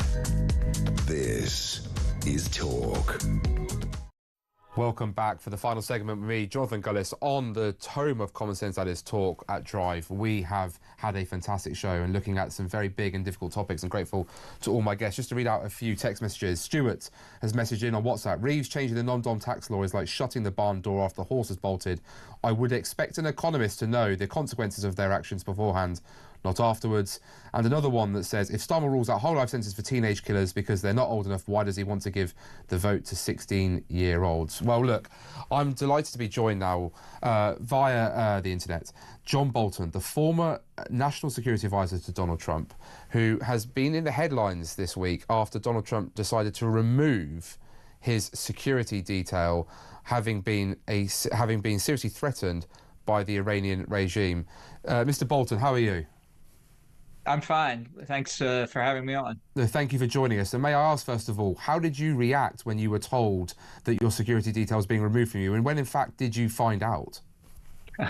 Well, the Secret Service let me know at about 11:30 p.m. on Inauguration Day that they would be removed by noon on Tuesday. I was disappointed but not surprised at this. When I resigned as National Security Advisor, Trump pulled the Secret Service about 2 hours later. Normally somebody in that job, you know, after he leaves, gets it for 3 or 4 months just for caution's sake. But anyway, I got through that, but there wasn't a direct threat from the Iranians at that point. And as you may know, a day or so later, Trump removed former Secretary of State Mike Pompeo's security detail provided by the State Department, by the Diplomatic Security Bureau. So I think it's a mark of Trump's character, or lack thereof, that he does that sort of thing. He doesn't like criticism, and but it's a very discouraging signal to send to many in the government, that when a foreign government threatens your life and potentially your family, that the U.S. government, at least if it's Donald Trump as president, walks away. May I ask, Mr. Bolton, you obviously have also served as an ambassador to the United Nations, so you have really worked far and wide on the global stage. Obviously, when President Trump first came in his first term, you were seen as quite a big coup for President Trump in terms of agreeing to serve as part of that administration. And then obviously, subsequently, there's been quite a big fallout. What has led to the souring of that relationship? Was it just a case of you felt you were unable to get across the very serious and real threats that you felt that the president needed to understand about? Right. Well, what I believed when I took the job was that, like every one of his 44 predecessors, the gravity of the responsibilities that Trump had, the potential significance of his decisions, certainly in the national security sphere, would help discipline his thinking, because there's so much at stake that you can't afford casual decisions. You have to think about the long-term consequences. And so I thought, notwithstanding he didn't have a background in these matters, that he could learn what he needed to learn and make responsible decisions. Not necessarily ones I would agree with, but responsible decisions. And I found out I was completely wrong. Nothing disciplines Donald Trump, and I think you can see the consequences as they played out in the first term, and just these opening days, the same way in the second term. Now, President Trump normally would refer to you as, well, he uses the term warmonger. He would be referred to as someone who's hawkish and is pro getting into conflicts because he would try and claim that you're somehow profiteering from military defence contracts and et cetera, because of contacts. I mean, when you hear this, what do you think? How do you react? Does it actually cause severe threats from within the United States towards your safety? No, I haven't experienced that. My circumstance, and I think the others we're talking about here, really are affected by Iran. But it's not good management. It doesn't build morale in your staff. In fact, the atmosphere in the Trump White House was a kind of Hobbesian war of all against all, which is hardly efficient. And I think, again, looking at even these early days and the people he's nominated for senior positions, it looks like it'll be more of the same in the second term. And all I can say is I wish at some point I were profiteering from the aerospace and defense industry in the United States. That is not the case, however. Now, Mr. Bolton, we've had it come up that President Putin has said that he and President Trump should meet to discuss Ukraine and energy prices. Obviously, President Trump has said that he would be keen to sit down with President Xi as well as China in order to use President Xi in order to help him try and put pressure on President Putin. I think you've been quite open in your own book that President Trump was someone who was actually looking to use President Xi to assist him in trying to seek re-election. Do you think that President Trump has the capability, the skills to sit down and come to a conclusion on Ukraine? Do you think that a deal should or can be done in this regard? Or do you think that Putin is such a threat that actually we should be backing Ukraine and holding the line? Well, I wish our backing for the Ukraine and NATO's as a whole had been more effective over the past 3 years. I think part of the reason for the gridlock is that while we provided enormous quantities of assistance, we didn't do it in a strategic fashion. We didn't think through what Ukraine needed in a coherent way. And so we dribbled it out, one weapon system after another. And that's one reason why the battlefield looks like it does. I don't think China has the slightest interest of being a fair mediator between Russia and Ukraine. I think they're on Russia's side. I think they have been from the beginning. They've helped Russia in many ways, financially, purchasing oil and gas, laundering sanctioned Russian financial institutions, resources, and that sort of thing. I do think that we're moving toward negotiation between Ukraine and Russia almost inevitably. Trump wants it. I think most Europeans want it. I sense a lot of people are getting tired of this. That's unfortunate. I'm very worried about how this is going to come out for Ukraine because I think the way that Vladimir Putin can work Trump over gets for Russia more of what it wants than what's really good for America.